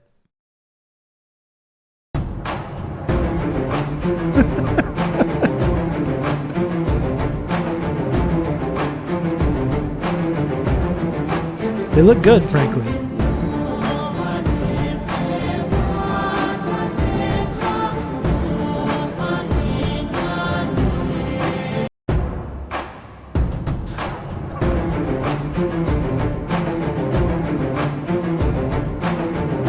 What is going on with Biden's body? What? This is a totally normal way to walk.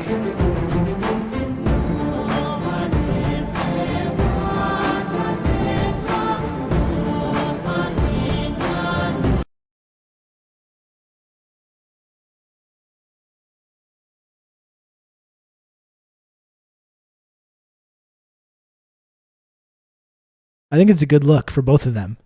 I think both of them should defect to China. They should bend the knee to President Xi, my president and yours. And they should become committed Dengists. I think that's one thing that could redeem both of these gentlemen.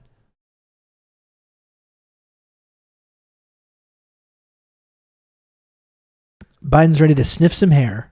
That's right. Let's take a look at actually Biden's comments. I have Biden's comments here when meeting with President Xi, and I have some of President Xi's comments as well. Let's take a look at that because I haven't seen this yet. You and I have had a number of candid and useful conversations over the years, and since I became president as well. You're kind enough to call me to congratulate me, and I congratulate you as well. And I believe... Congratulating President Xi in his historic third term. I like what I'm hearing there. They had a meeting and Xi laid out a bunch of detailed, sophisticated, and diplomatic ideas, and Brandon just responded with the same bunch of bullshit he always count uses. On me. That You're makes gonna sense. have good old Rob to talk you through all this. Oh my goodness, Christine Doe, thank you very much for the 2 gifted subs. Thank you. Very, very kind of you, Christine Doe. You're one sub away from the exclusive elite membership in the Friendship Triangle system, which that's very exciting.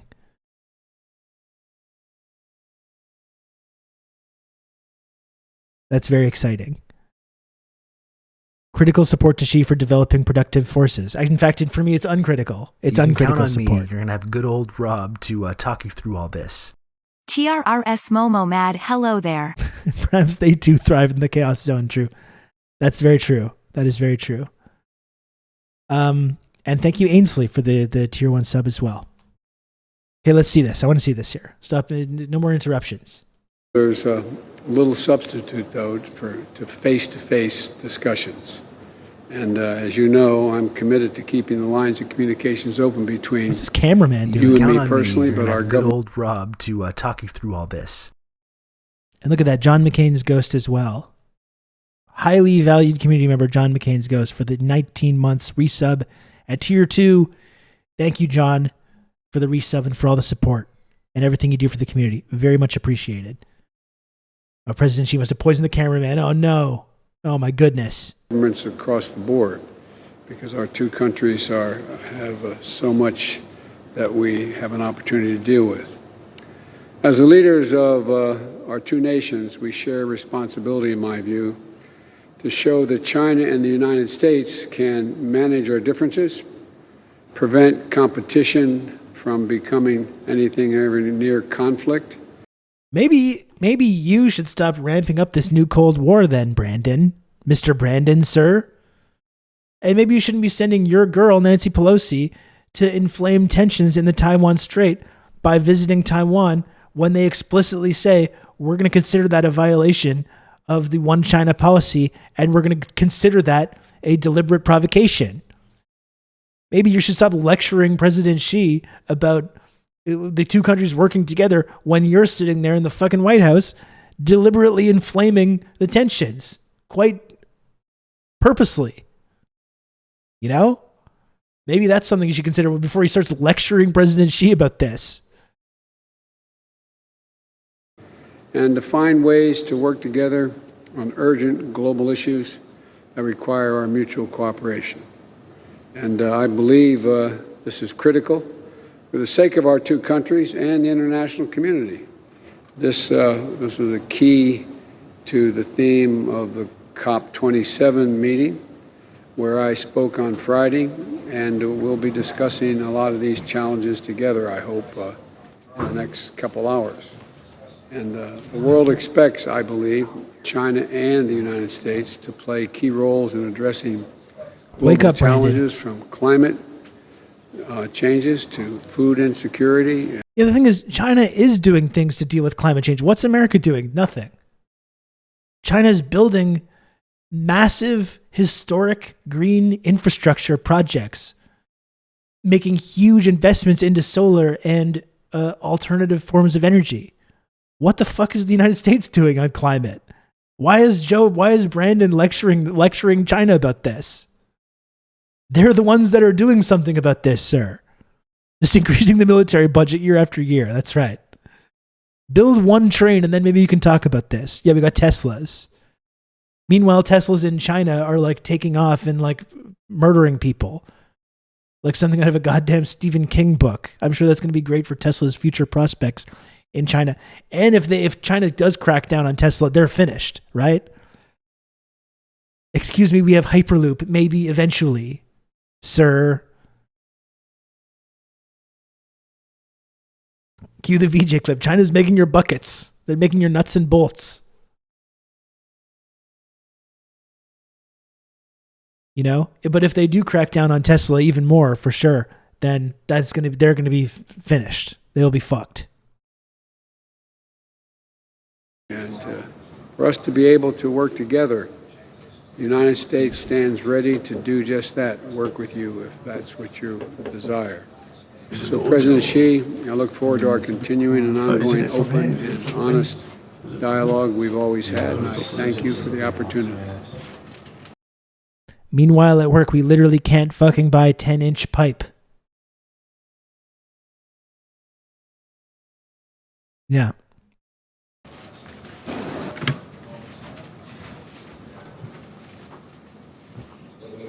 Mr. President, 1984? it's good to see you.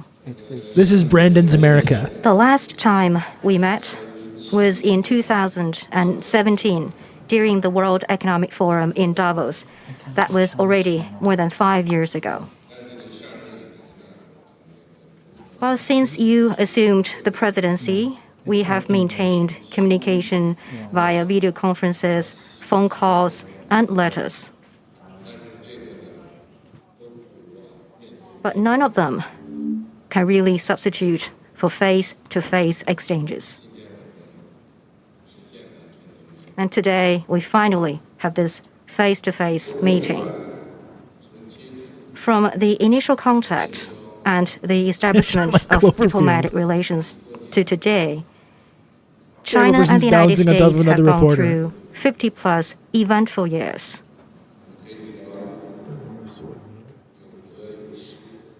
We've gained experience, and we've also learned lessons. History is the best textbook. True. Spoken like a true so Marxist-Leninist. So we should take history as a mirror and let it guide the future. Those are swag. Currently, those the China-US relationship Sino-American relation is facing a lot of challenges.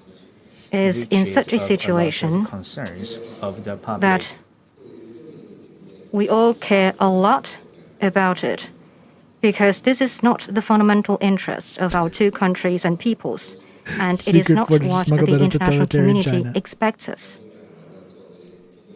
As leaders of the two major countries, we need to chart the right course. Well, I mean, one leaders of two major countries is generous. I mean, it's one major country and one like kind of B-list, has been decaying, collapsing former empire, you know? And I see how he's being nice. He's got to be nice about this kind of stuff, but like, let's call it what it is. US relationship. We need to find the right direction for the bilateral relationship going forward and elevate the relationship. A statesman should think about and know where to lead his country. He should also think about and know how to get along with other countries and the wider world. I'm surprised they didn't completely edit this. I actually am surprised as well. Like, that this aired on CNN. I think they have enough faith in their brainwashed audience that they won't actually take anything away from this. And they'll just automatically just assume that it's part of some nefarious propagandistic lies, you know? That's how much faith they have, and that their audience is completely brainwashed enough that they can hear this and not internalize any of it. Well, in this time and age, great changes are unfolding in ways like never before. Humanity are confronted with unprecedented challenges. The world has come to a crossroads. Where to go from here? This is a question that is not only on our mind, but also on the mind of all countries. The world expects that China and the United States will properly handle the relationship. And for our meeting, it has attracted the world's attention. So we need to work with all countries to bring more hope to world peace, greater confidence in global stability, and stronger impetus to common development. In our meeting today, I'm ready to have... We have to very authoritarianly all work together for common peace and prosperity. Oh my God, my goodness. This is terrifying to watch. I can't believe this like terrible despot. What a psycho, I know. Common development. This is fucking outrageous. This is outrageous, folks. By world peace, he means see no imperialism, of course. Yeah, of course. A candid, as we always did, have a candid and in-depth exchange of views with you on issues of strategic importance in China-US relations and on major global and regional issues. I look forward to working with you, Mr. President, to bring China-US relations back to the track of healthy and stable growth to the benefit of our two countries and the world as a whole. Thank you. Yeah, I mean, that's a nice idea. That is a very nice idea, but that's not how the United States have been acting. I mean, it's one of the main things we've been covering on this very program now for over 2 years now. I know it's not the season 3 premiere yet. But for over 2 years now, we've been covering this new Cold War, which is being ramped up at every stage by the United States of America. So it's a nice idea. It's a nice thought that these countries are going to tamp this down and start working together and increasing these positive bilateral relations, but that's not what's in the design for the good old US of A. And the Democratic Party are a central cog in that. And the scary thing that's happening as well is that as much as there's this like new strain on the right, kind of trying to position themselves as being like whatever non-interventionist or anti-imperialist, the sort of Tucker Carlsons, the Marjorie Taylor Greens, they'll talk about Ukraine, they'll talk about the ways that like, you know, what the US is doing in Syria, and they all want to pivot to even further confrontation with China. So you basically, when it comes to America's government, you have the Democratic version, which is ramping up the new Cold War, possibly to dangerous levels. And then you have the right-wing version of that, which is like, let's do that even more. So that you have basically two speeds of ramping up hostilities with this like burgeoning global superpower. And that's pretty much the two options you have when you're voting in the democratic elections in the United States government.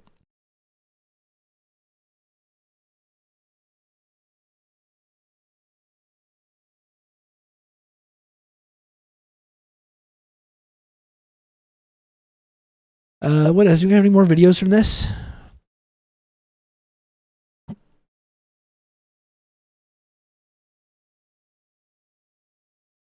Oh, here, actually, this is something that we can take a look at as well. On this subject, on like what we were just talking about, this tweet from Arnaud Bertrand. If you're interested in geopolitics and U.S.-China competition, this is absolutely the video you need to watch today. This is Evan Feigenbaum, former Deputy Assistant Secretary of State and VP of major Washington think tank Carnegie Endowment. So if you want to hear, well, you have like Biden or Brandon, excuse me, lecturing China, lecturing President Xi about increasing their decreasing hostilities and decreasing tension. This is the actual reality of what this geopolitical relationship is all about. The United States is increasingly extraterritorializing the application of these instruments precisely because it is not the trajectory of everybody else's policy. If it was, ideally what the United States would want to see is other countries deploying export controls and administrative and regulatory instruments in an identical way vis-a-vis China as a trading partner, as a capital partner in or out, and particularly in the technology and data space.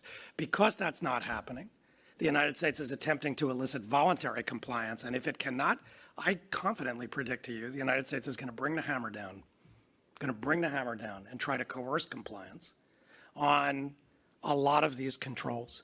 And it reflects this American zeitgeist on competition with China, which, by the way, is mirrored in some respects on the Chinese side. And the Chinese have built their own architecture to use administrative and regulatory instruments and are trying to offshore it in the same way. But it will catch other countries not called the United States and China betwixt and between. And so that really circles me back to where I started. So that's a collision for the United States, because if American policies and strategies for strategic competition with China are not mirrored elsewhere. We're heading for a somewhat fractious period between the United States and the very partners that it needs to navigate competition with China. So you often hear this talking point from Washington. The United States isn't forcing countries to choose. We don't want anybody to have to choose. Okay? Try putting Huawei kit in your 5G backbone and see how the United States feels about you not making a choice. Try not complying with U.S. export controls and see whether the United States wants you to make a choice. Try making Huawei your cybersecurity partner of choice, as Indonesia has. I just published a paper on this at the Carnegie Endowment. All those political even after their decades of interference in anti-communism and ensuring they have friendly governments in there, even with all that, they're still losing their grip, aren't they? China, Indonesia. Guess who's doing cybersecurity backbone solutions in Indonesia? Huawei. How does the United States feel about that? Would prefer you don't make a choice? Those contradictions are going to get sharper and sharper. It's almost like those contradictions are going to be heightened, right? It's almost like those contradictions are heightened. The United States is increasing. It do be like that. If you want to know who will win this, look no further than the diplomatic corps. China hires tons all over the EU. The US barely has any. Yeah, good point, Ben. I really wish Canadians would shed their anti-China BS. We're currently backing a sinking ship in the US. I know. It's like, as I've been repeatedly railing against on this very program, something I talk about often, which doesn't seem to be on the horizon anytime soon. President Xi, please send Huawei phones. I would love to have a Huawei phone. Like I said, I want them to spy on me. I want them to know that I'm one of the good ones. You're like, don't get a Huawei phone. The Chinese government's going to know everything you're saying. It's like, yeah, that's the point. I want them to know for when the eventual takeover happens that I'm one of the good ones, that I'm on their side. Okay? I want them to have all that information.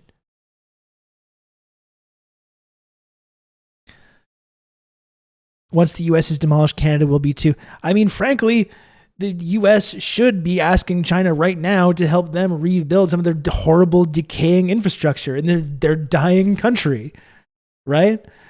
Like they can barely even agree to like give billions of dollars to these like corrupt construction companies to fucking repave roads or whatever. But like China should be stepping in here to Canada and the United States to build high-speed rail and help to rebuild our dying infrastructure. You know? Yeah, put me on the good little boys and girls list. Seriously. Put me on the BRI. Where is the constituency? Where is there anyone in Canada or the United States that's like legitimately asking this question? Why can't we be on the BRI? Who says we can't be? Why do we have to just go along with further increased hostility, increased tensions with this country that is going to be the global superpower of the next century? Right? Why is that our only option? And we can fast track the intensity of this like ramping up of tensions, or we can do a more slow burn liberal version of it. These are our two options that we have. Why can't we have a different option?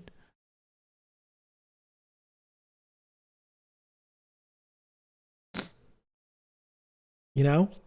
Why can't we choose something else?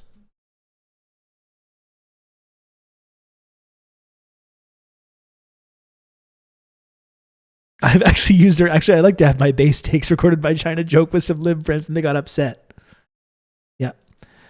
I mean, listen, like we looked at that thread on our Canada before, how like China, Canada's quick to condemn genocide in its own country, but will not do the same thing with China. If you go into that thread and say like, where is China committing genocide? People will fucking want to murder you for even suggesting this idea, you know? I've never once called Taiwan a real country. No. As you shouldn't. I've been on here. I've been on this platform using my social media platform repeatedly on Twitter and Twitch to indicate that I support the one China policy and to question certain lies that we hear about human rights in China. Not that things are perfect there, certainly, but there's also a massive propaganda campaign underway to convince people that it's some kind of horrible terrible place, just committing genocide and ethnic cleansing all over the place, and basically accusing them of things that we ourselves have done, both in the foundations of our own countries, in our own settler colonialist countries, and around the world through violent global imperialism as well. Just to basically accusing them constantly of doing the very things that we're guilty of.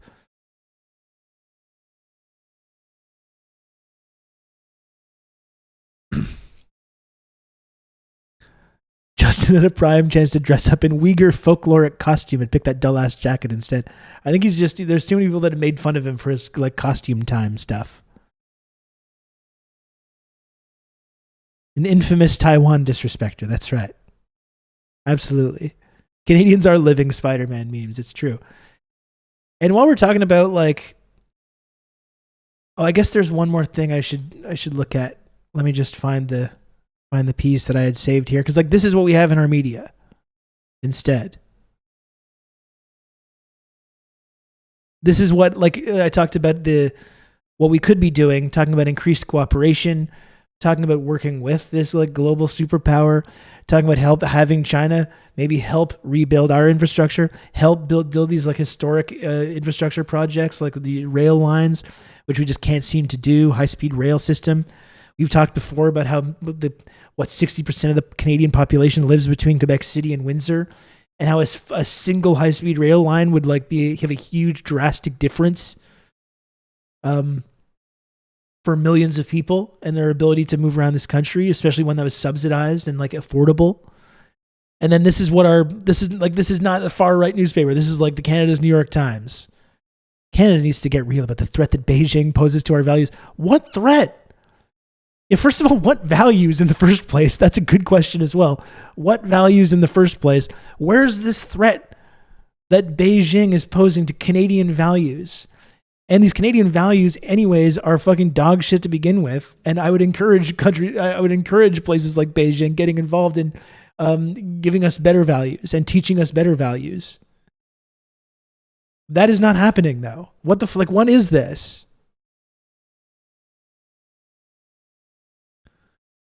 Our new Indo-Pacific strategy needs to view China through the cold lens of economic and strategic competition. We're not already doing that. That's how we've always viewed them. Or maybe not for the few years when we thought China was going to be a compliant little second world capitalist paradise for our elites to go make billions off their cheap labor. There was a brief period where we thought that they were on side. As soon as we realized that they were and they're actually using capitalism. They're using our offshoring of all our entire manufacturing industry to build up their productive forces and actually improve lives for people there and actually build socialism. Oh shit. They kind of surprised us with that. So now, ever since we've made that realization, that's exactly how we've been viewing it, through the cold lens of economic and strategic competition. And it's insulting, too, to have President Xi sitting there we need to all work together.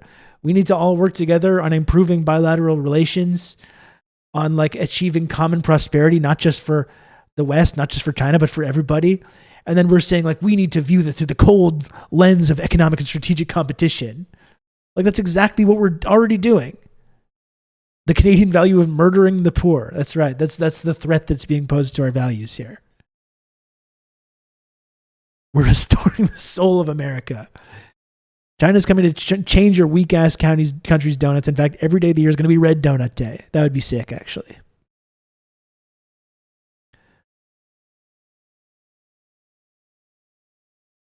Please pose a threat to the tar sands. I think they should pose even more of a threat to our values. But I wanted to talk while we're and I want timing here. You're getting a little low on time. But I wanted to talk also about, while we're talking about propaganda operations to talk about human rights in other countries, this whole thing about Iran sentencing 15,000 protesters to death, which you got spoken about on the media and in social media, and all of a sudden you have every single person just repeating it like it's true. Justin Trudeau, I saw Nina Turner was talking about this. Everyone across the political spectrum was just taking this claim and repeating it verbatim as if it was true. And as always, these things get tricky. Like I don't think we want to stand the Iranian government. We know that the Iranian government can be very brutal. That's not in question. But like, yeah, I saw Sophie Turner posted on Instagram. Yeah. Everyone's getting involved in this claim, right? Just immediately repeating this. Which is of course not true. It is not actually true that is happening. And that doesn't mean that the Iranian government is perfect, but I would really encourage people, and if you watch this stream, you probably understand this concept, but when you hear like outlandish claims about human rights in a country that is an official enemy country, whether it's China, whether it's North Korea, Iran, Venezuela, Cuba, or wherever, I would just really encourage people to at least take a little moment before you start repeating that as fact, and understand that often these stories that we hear about human rights, whether it's in Iran or anywhere else, are at the least obfuscations of what's really going on. And like my understanding is that at least one protester has been sentenced to death, which is a terrible thing, but we're not really helping anything by taking that and spinning it into this totally outlandish claim. Like I saw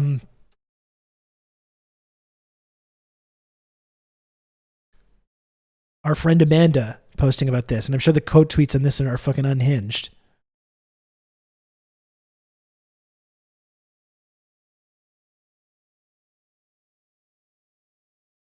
Has been on this, right? Talking about this. The 15K figure originates from the human rights activist news agency. It sounds very non-nefarious. The media arm of the human rights activists in Iran, a group that receives money from NED, a CIA soft power front that has for decades funded regime change efforts around the globe. The misleading allegations largely stem from a 6 November report by the UK-based and Saudi-funded Iran international news outlet regarding a letter signed by a majority of Iranian lawmakers.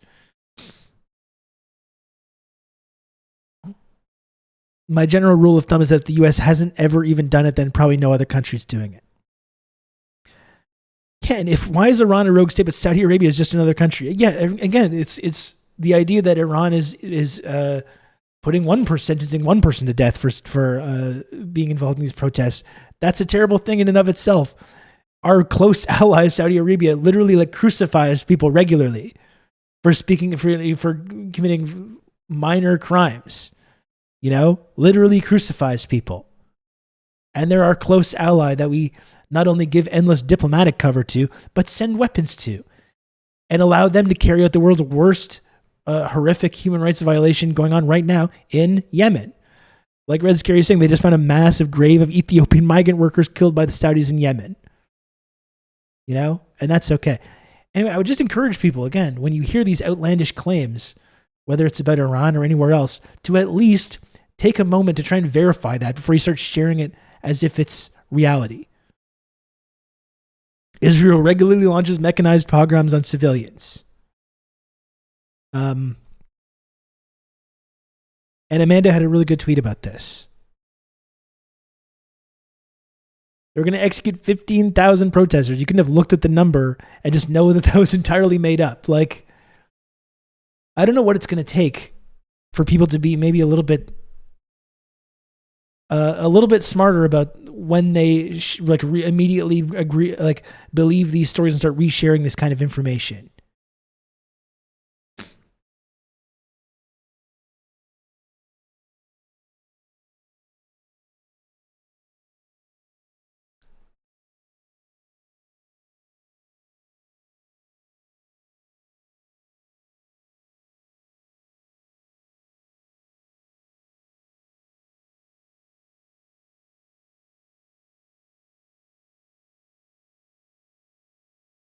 And I mean, so we're talking about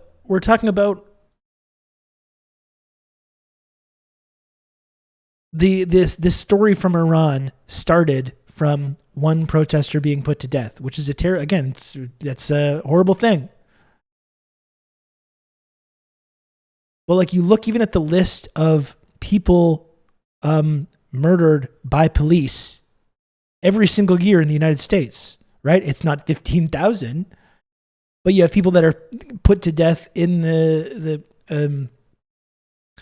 like in the death penalty system, in the fucking barbaric prison system in the United States, or people just executed on the streets by police officers every single year in the United States. 2017, 981 people. 2018, 983. 2019, 999. 2020, 1,020 people. 2021, 1,055. So far in 2022, 856 people.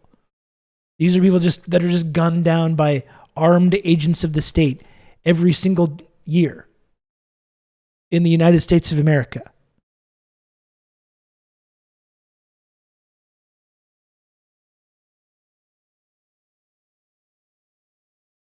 Things like this is exactly why I had zero reaction while everyone was freaking out about Russian missiles in Poland. No way I'm going to believe any of the BS until some hard verified info. Days later, we went through the same bullshit so many times. Relic, and this is kind of my question. It's like, what more needs to happen for people to be more skeptical about this kind of stuff, you know?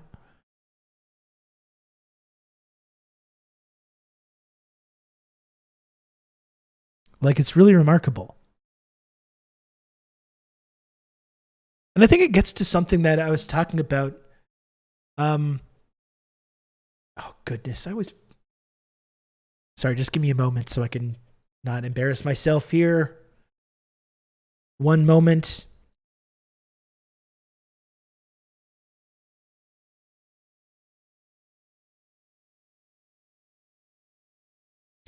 With Sina Ramani. It reminds me of something I was talking about with Sina Ramani. I'm so sorry. But the way that like this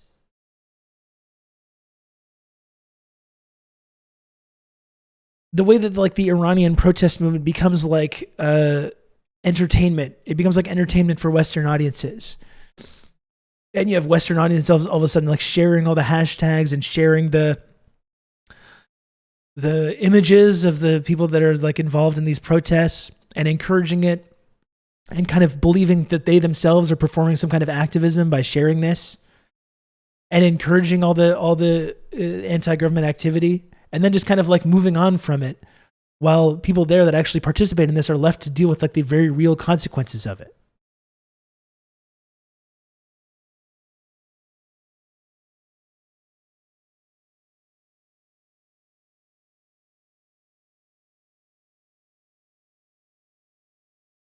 Russia's reporting the Polish missile strike internally. Well, I do have something about this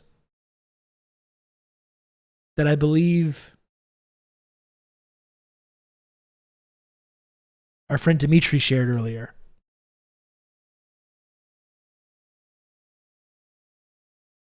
Russian Ministry of Defense responds to claims of missiles in Poland. According to Russia, no strikes were made against targets near the Ukrainian-Polish state border by Russia.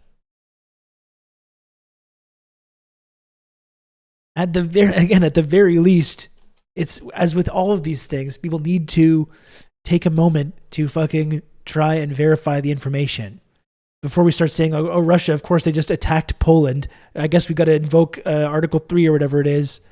Which article is it? Our friend Professional Hog Groomer. Article 5. Sorry, Article 5. We got to trigger Article 5 right away. Because Russia just obviously just did this for no reason.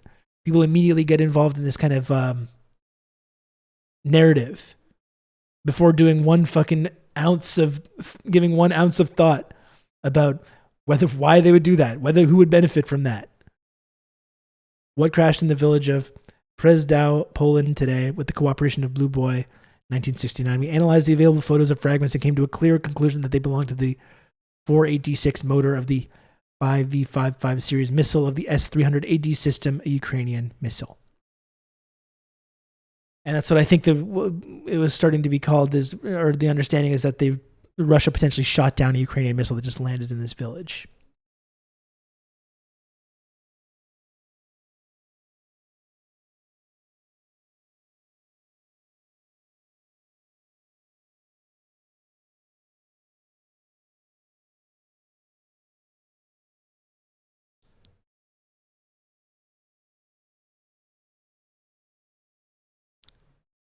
Yeah, they are chomping at the bit for nuclear apocalypse, for sure. Yeah.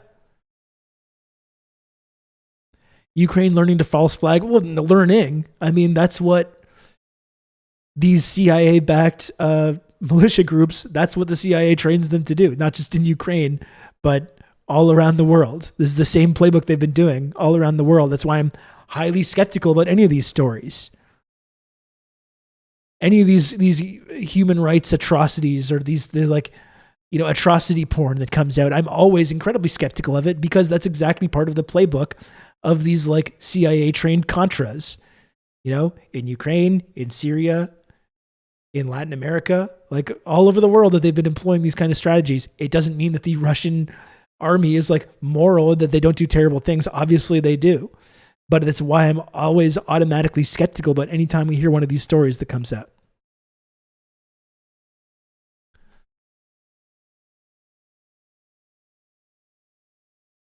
Here's the link to that tweet.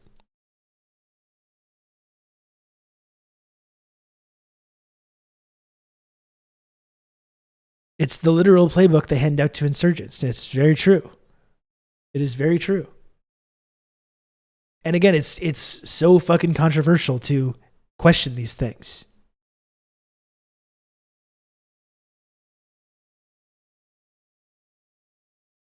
I'm wondering, what, we can end with this.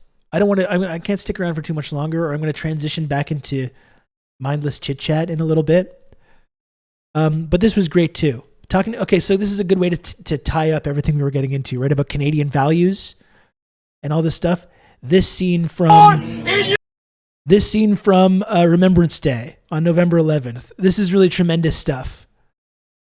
I wish our Canadian values that we love to lecture other countries about were more like this, the values that are being espoused here. But this is fucking great stuff. At one of these sanctimonious November 11th Remembrance Day ceremonies. Check this out. End the war in Ukraine! You can demand to pull out of NATO!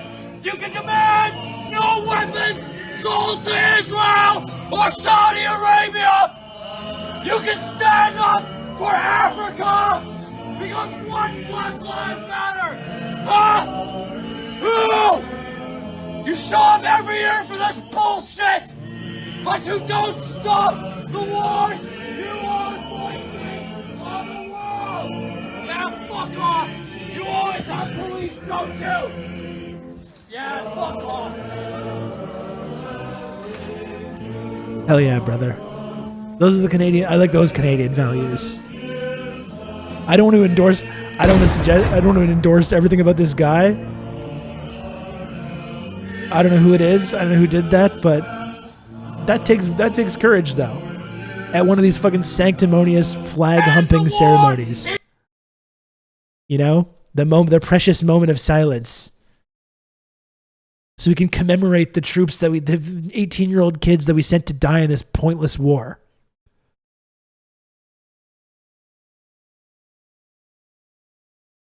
That was them shooting them out of a cannon.